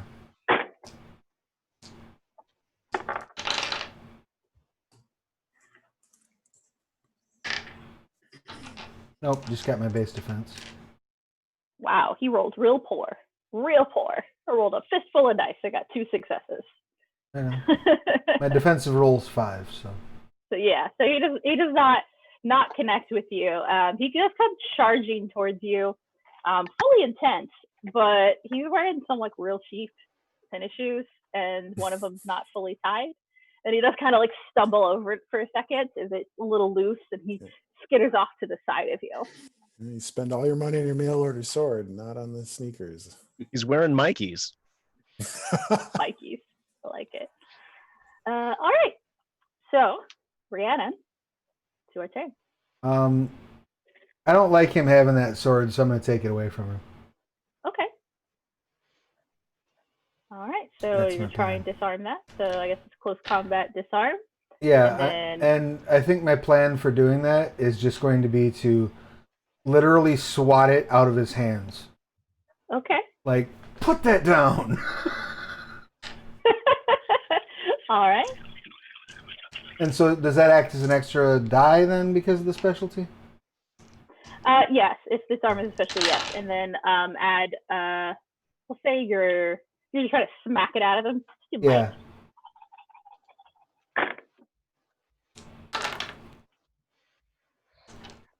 That would be 5.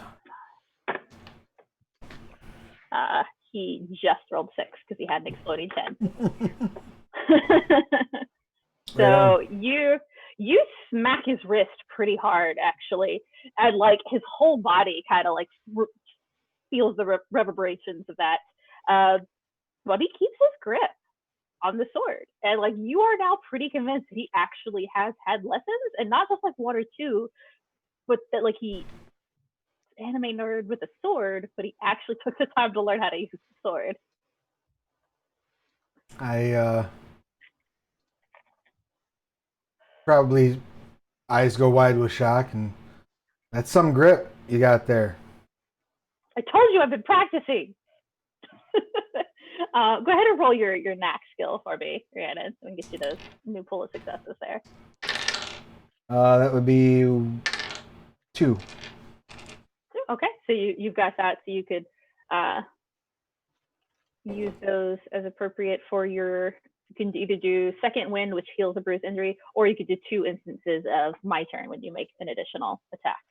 And I have who to are you choose declaring your charge? Probably Lil Mao, because I would assume that he's going to be more likely to be up in this ship than the other 2. Seems reasonable. All right, so Little Mao is your charge now. All right, and Emmanuel, it's your turn. Emmanuel puts his hands out and says, "Listen, my friend, whatever you're planning to do tonight, it's not going to fix how you're feeling right now. You feel like refuse tonight, you're going to feel like refuse tomorrow. Just talk with us. Whatever it is you think that separates us, I promise you the divide is not as big as you think. And I'd like to use my empathy skill with the sympathy specialty." Absolutely, go for it. And are you trying to convince him of anything in particular, or are you just trying to calm him down? Convince him that this isn't a way out, and if he thinks there's something special about us, maybe he wants to approach that, whatever that specialness he thinks it is, differently than just hacking us with a blade. Like, because he's done this before, it's clearly not worked for him. Okay, sure. So do manipulation then. All righty.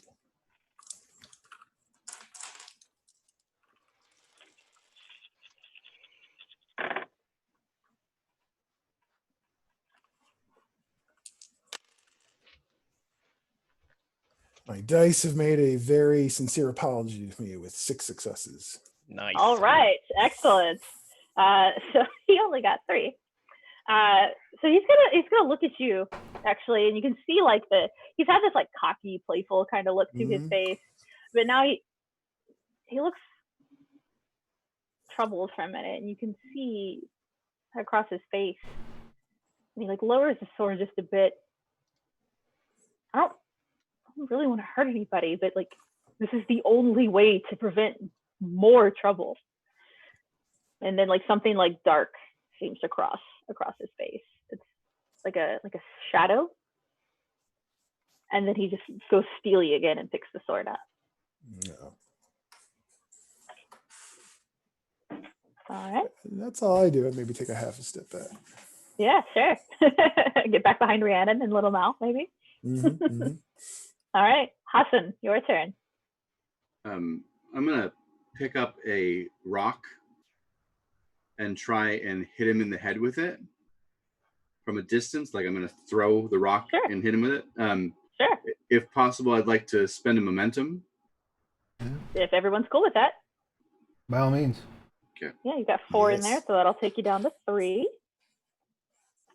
And that range attacks like that are athletics, and then you're trying to just hit it as hard as you can. I'm trying to like aim it at a really specific spot and just like get him like dexterously hit him, because might is absolutely my worst. Yeah, attribute. absolutely. Go ahead. Roll dexterity with that. Okay.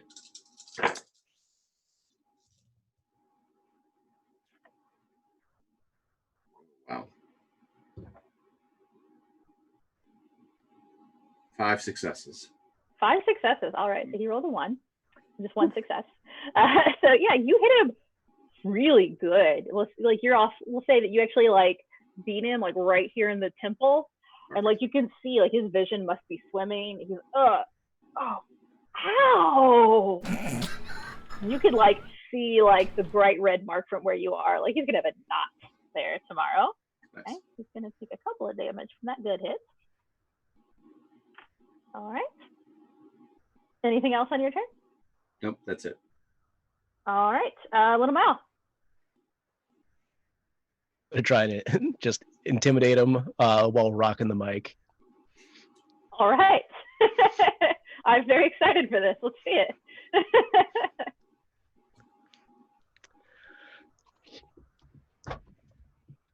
I promise you don't want problems to be nothing to handle. You should know I'm from Staten. That means nothing I can't do. Since 13, I've been punishing samples. Weeaboos flip-flop quick like they're running in sandals.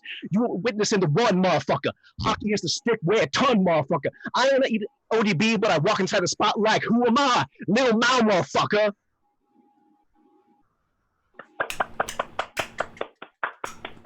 That's my highlight of the con now. Absolute highlight of the con there. So please make that roll for me and just add a die because I just love that. And you're trying. What's your goal here is to like intimidate him, get him to step down? Yeah. Okay. That's 6. He got a 1 in defense of that. So he's shocked. Like this kid just starts rapping at him here, and you can see that like lowers his voice. He's just a kid. You're actually good. Like you're really good at that. Like, comment, subscribe. Thank you.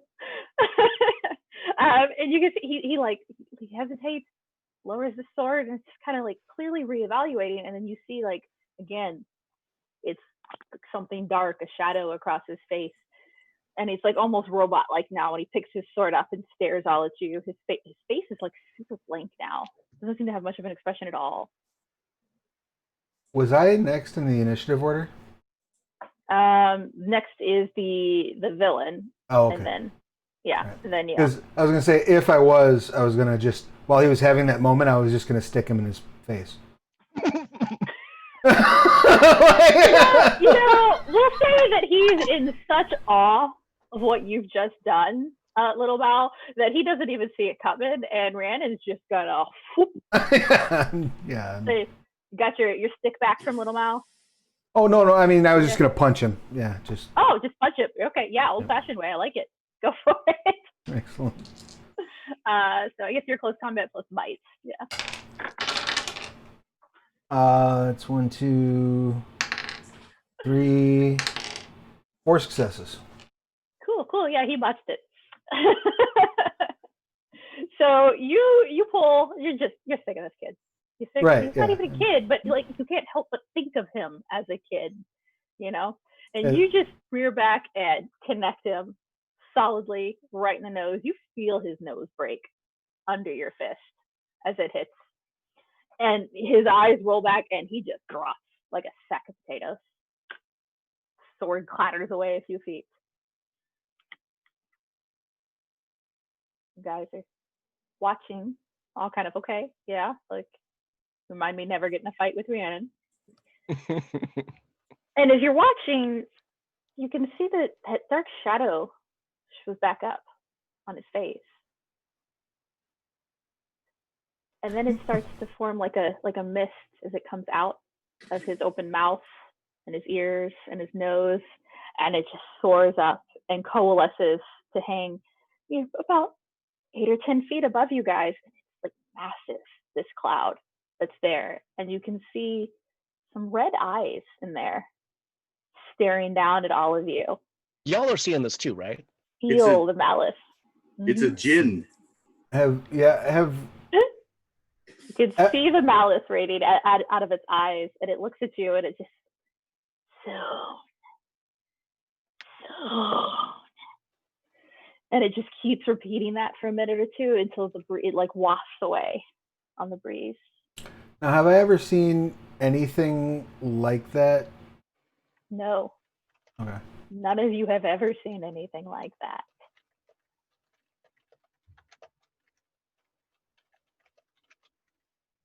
I don't think I've ever punched someone so hard that I got high from whatever it was they were on until this moment. You all saw that, right? You're all Did you punch amazing. that kid's soul out? Shit! I'm gonna check his pulse. I just want to make sure I didn't like actually punch his soul out. He is still alive. Nope. He's definitely, like, his breathing is not super great because, you know, his nose is broken. But you think he'll probably wake up on his own fine. Like, you know, you check the back of his head and, like, he's not bleeding there. Like, you don't feel like broken bones anywhere. So his skull is fine, you know. He's going to wake up and have a massive headache. Face is going to be super swollen. His nose will never look the same, but he'll be okay. Looks like his soul's probably intact. I pick up his sword. Is there anything unusual about this sword apart from it being a katana? I mean, do you have a lot of experience with swords? I mean, does it have anything that, like, you know, weird markings on it, or, you know, or does it just kind of look like a sword?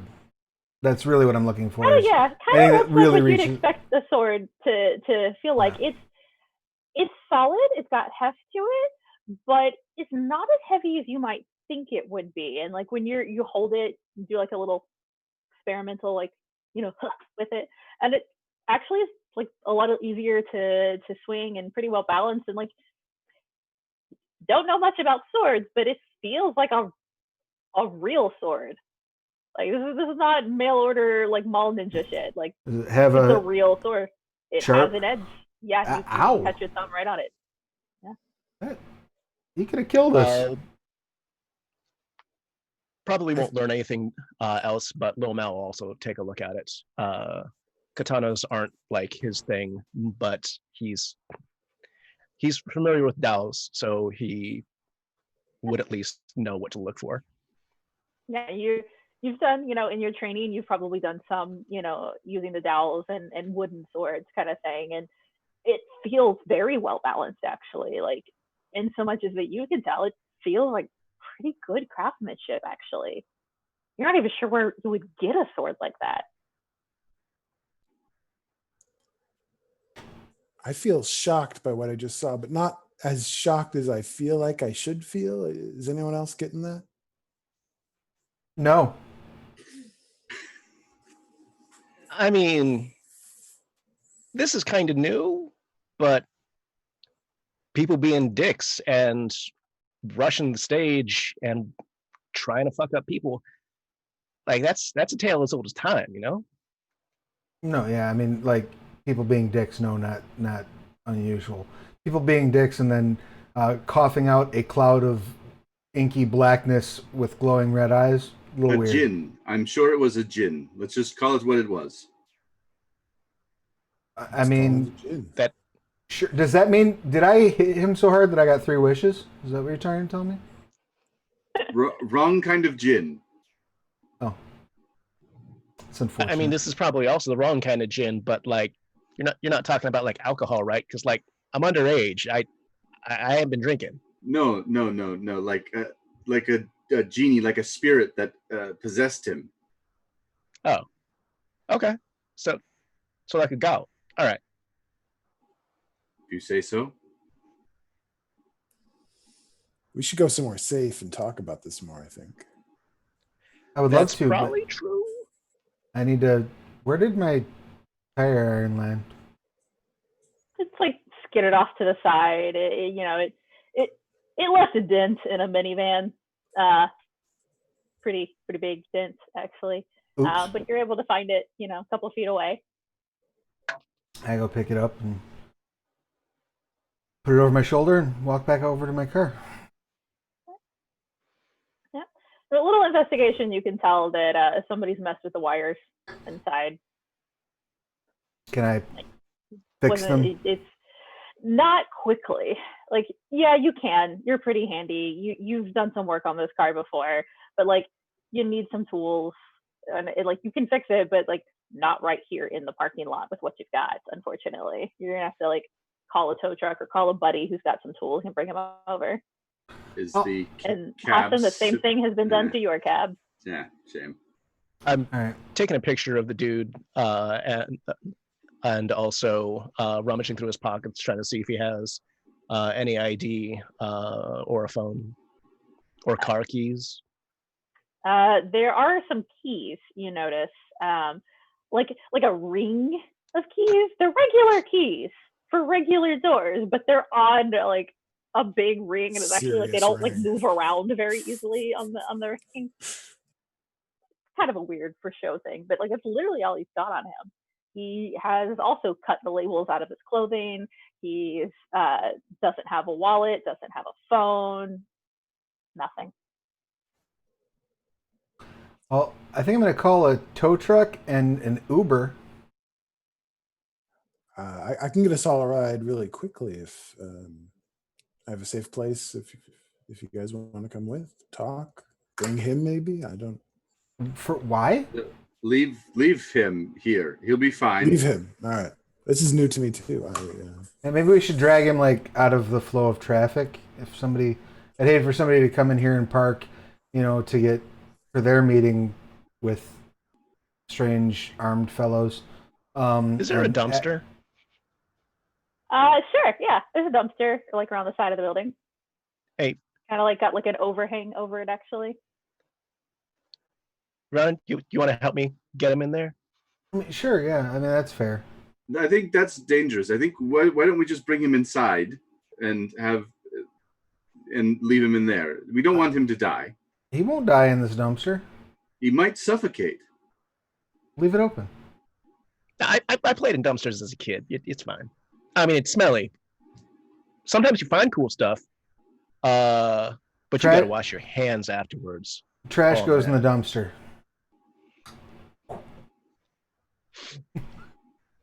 Yeah, it's not airtight. It's stuffy in there, but you could like open the side vents, little slidey thing on the side. Yeah. Make sure he doesn't suffocate. Yeah.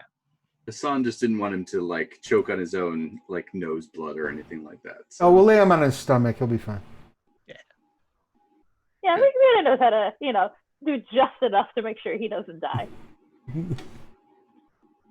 All right.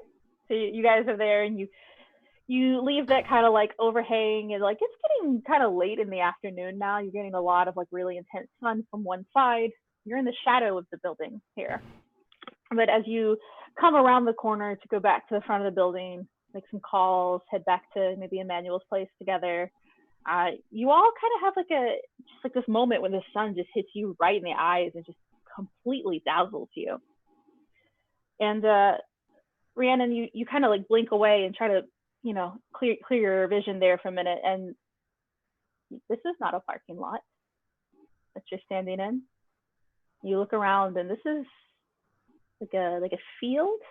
There's like a small valley. It looks like there's some gentle hills not far away, and it smells beautiful, like springtime. There's clover and little flowers, and you look around, and there's 2 oxen over there next to a sheep, and then a boar, and there's like a well over there.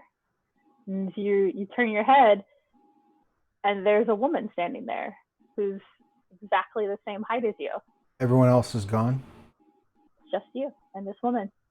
And she smiles when she sees you. Rhiannon. Did they slip me something? There wasn't even anything for me to drink in there. She laughs, and it sounds beautiful. It's like bells when she laughs. She says, "My name is Bridget."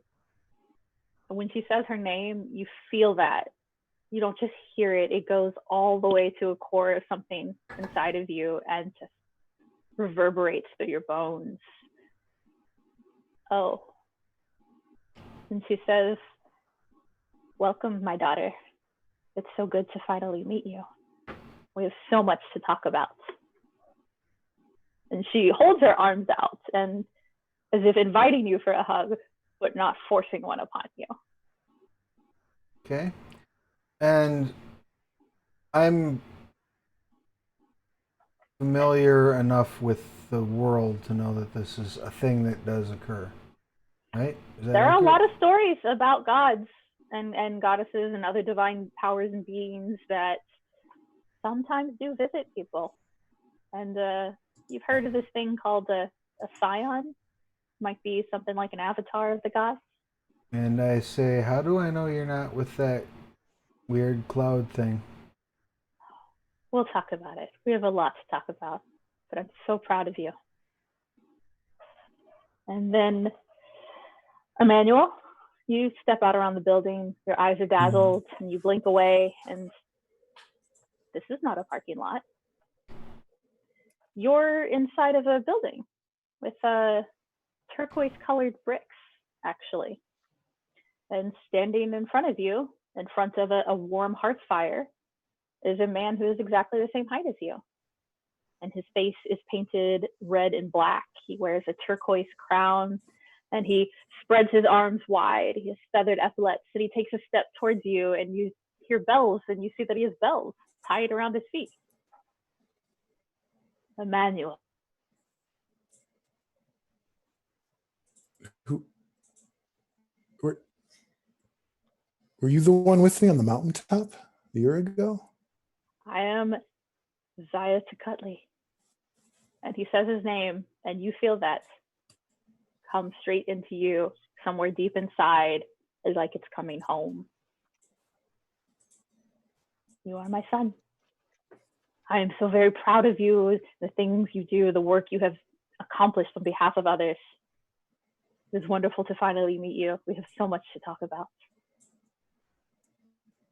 And he will reach over, and unless you try to resist or pull back, he will pull you into a very strong, tight hug. Well, with the feeling of coming home, Emmanuel's confused, but he leans into it. It feels great. It's the hug you'd always wished your dad would give you, and he never did. This is the fatherly hug you have always wanted.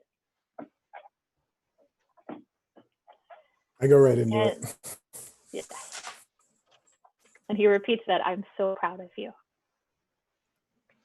And I was so shit during the fight. Little Mal, you come around the corner and your eyes are dazzled and you blink away what you've seen. And this is not a parking lot. You look around and you're standing at what looks like the edge of two farming fields. It looks like you're on like the small pathway between two fields, and you look over to the side and there's a very wide river not terribly far from you, actually moving very slowly. And you look back. I am literally tripping. Yeah, not quite, my son. And you look and see, and there is a man standing in front of you, the same height as you. He's wearing some yellow robes, and as you look a little closer, you can see that he's only a man from the waist up. Underneath, he has a snake body, and it's coiled so that he's standing up, right? Oh, shit! Fushi! Oh, yes. Oh my God! Yeah! Can I get a selfie? Please tell me I can get a selfie. Oh my God! I gotta get. Yes. No one is gonna believe this. Oh my God! We have a lot to talk about. Oh, yes, hey, bring it in. Oh my God! I'm sorry. That might be offensive to you. I'm sorry. I don't mean to. But no, come here. I really gotta get this selfie, please. Okay. Yeah. And he definitely like pulls you into a hug and a side hug, and you do take out your phone and take some selfies. And when he says his name, yes, I am Fushi. You feel that too, deep inside. Yeah. It reverberates through you. I knew you were real. I mean, not like new, but like now I know. Yeah, you believed. It's good. I've always been proud of you for that. Wait, did you watch it? Of course. I mean, I don't want to ask if like you're subscribed, but because that feels like exploitative and rude. But like, I am the equivalent of subscribed. Sure, we'll say that. And he puts his arm around you and starts to lead you down the path closer to the river, and he says, "Got so much to talk about." yeah, for sure. Whatever you want to talk about. Right? And Hassan, you step around the edge of the building. Your eyes are dazzled for a moment, and you just blink that away. And then, you're not in the parking lot. You're in your cab. This is your cab, but you're in the back seat. And you look to the driver's seat, and it's him. It's that old man, the one who's always in your cab. He comes every so often, and he just drops that pile of hundreds in your lap and tells you to just drive. And he tells you stories about the Norse gods, and he tells you stories about Loki. And this man meets your gaze in the rearview mirror and has a sly grin on his face. His beard is so much longer than you remember, and it's been braided very neatly. There's little beads that you see in there with runes in there. His hair is also tied back. It's pretty complicated braids with runic beads in there too. Hassan. Yeah, but where are we going? What I see you are driving, so where are you taking us today? Oh, just driving. It's not about the destination, it's the journey. And he laughs at himself as soon as he says it. You figured it out yet? I think you are one of the people from your stories. That is my guess. Yes. I knew you were clever. Of course you would be, as my son. Oh. I am You don't Loki. look like my father, that's for sure. And he laughs. Yeah, it's complicated. We'll talk about it. Most of my kids don't look a lot like me. I look forward to the stories that you will tell me then. Yes, we've got a lot to talk about. And that's essentially where your visions all end. And you're back and you're standing just out past the edge of the overhang around the corner of the building in the sun. And you all kind of turn and look around at each other. Lil Mel immediately checks his phone to make sure those photos are even there. They're not there. Damn it! You can tell from looking at each other, you've all had some kind of visitation, some kind of awakening. And you think that maybe there is something to those stories about being divinely touched. And maybe there really are Scions out there in the world. And that's where we're going to end our story. Awesome. Thank you for running for us. Thank you guys so much for playing. I hope you enjoyed that. That was a blast. Yeah. Awesome. Yeah. Thank you to everyone who's been watching us and taking part in Onyx Path Con. We really appreciate you guys being here and hanging out with us tonight. Again, we are raising money for the Thurgood Marshall College Fund and the Bodana Group. If you feel so moved to make a last-minute donation there, we would really appreciate it. And we do have a giveaway going to happen. We do have Travis a giveaway. is going to take that over. Yeah, so if you have enjoyed what you've seen and are interested, we are going to be giving away I do believe Scion Origin and Scion Hero PDFs. Sweet. So to enter, all you need to do is be active in the chat. So go ahead, Everybody say starts hi. spamming immediately. Excuse me. Yeah, say hello. Let us know you're here. I'm going to give it just a moment to build up before I draw. And while I'm talking about all that, I do want to again remind you to please hit those charities that we are supporting. We, I believe, got beyond our goal on both charities for the weekend, which is super cool. Yay, that's And awesome. yeah, I am very excited about that. So I also want Thank to you, thank everyone who's donated. yeah, thank everyone who's donated. I want to thank everyone who's come to the convention this weekend. This is really like the first time that we've done something like this, and it's really been a blast to be able to interact with people, to see how it's shaken out. Things have just gone super well. I'm really pleased and really excited, and hoping that we'll be able to do more stuff like this in the near future. I want to give a shout out to Gehenna Gaming for helping facilitate all this. We would not have been able to do it without you. So thank you for that. And I do want to remind everybody who's watching, if you have not yet done so, to please follow our Twitch channels and subscribe to them, so we can keep making awesome content for you. We have regular programming every week, actual plays. We have talk shows. We have a couple things that are built around like creator resources. So if you're interested in making community content, we have a show that focuses on that. So check it out and be here on the regular.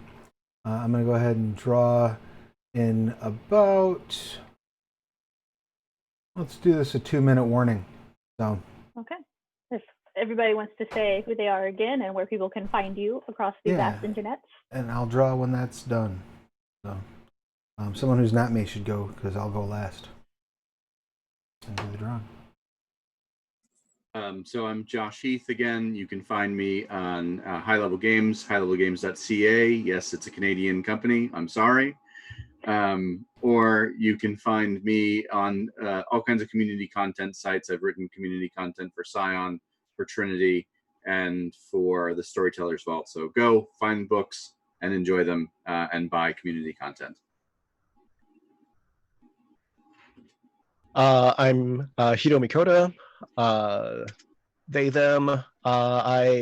In addition to writing stuff for Onyx Path, including stuff for Scion, Scarred Lands, and Mage, I also write queer genre fiction. Gonna go ahead and paste in my Amazon author page. I've got a bunch of fun books in there. I have an I'm regularly featured in an anthology series. The idea behind it was that it's called Trinity, not to be confused with the role-playing game Trinity, which is completely fucking different. This anthology's purpose is that it involves 3 male writers, 3 female, and 3 non-binary writers. I'm one of the non-binary writers, obviously. And each month we got a prompt. I wrote a short story, and my short story for May, which is the most current book, that short story is entitled "Be Fae Do Crimes." And if you like changelings going amok, you should read it.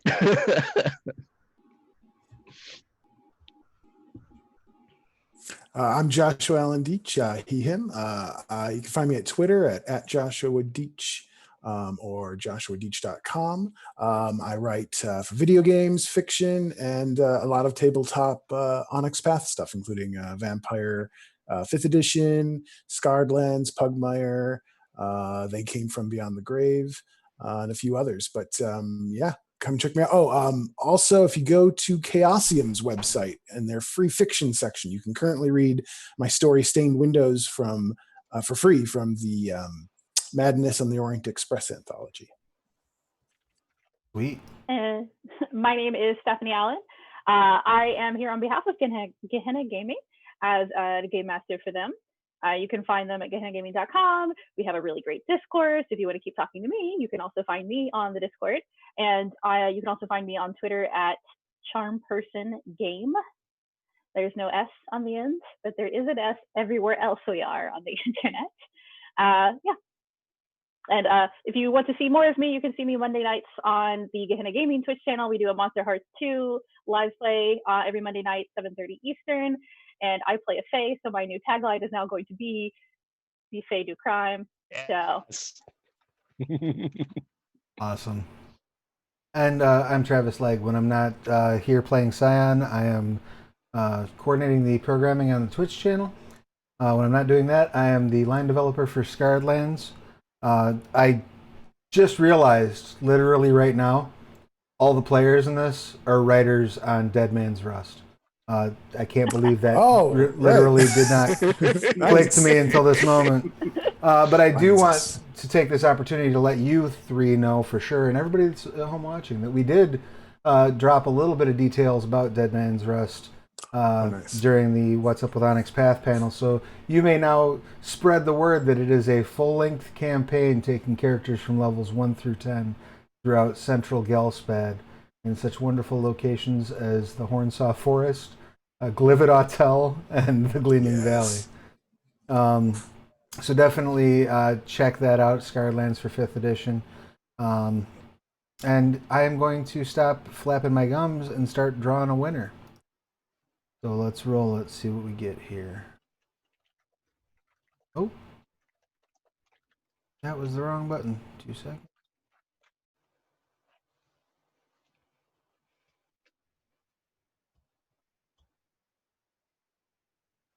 Helps when you're smarter than the machine you're using.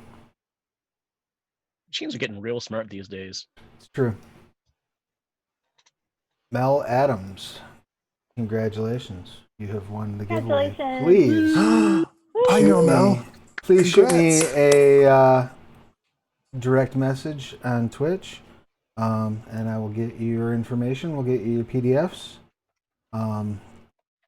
And thank you so much for playing with us, Josh, Joshua, and Hiromi, and Stephanie. It has been an honor and a pleasure to be a player in your game. Thank you. This has been a ride. Thank you so much. You guys were wonderful. Thank you so much. It was super fun. Thank you to my fellow players, and thank you to Stephanie. It was great. 100% amazing. I appreciate everybody here. Yeah, it was a very cool session. With that, I'm going to get us out of here. So everybody be safe, wash your hands, stay socially distant, and we'll see you again on the other side. Mask up. Bye.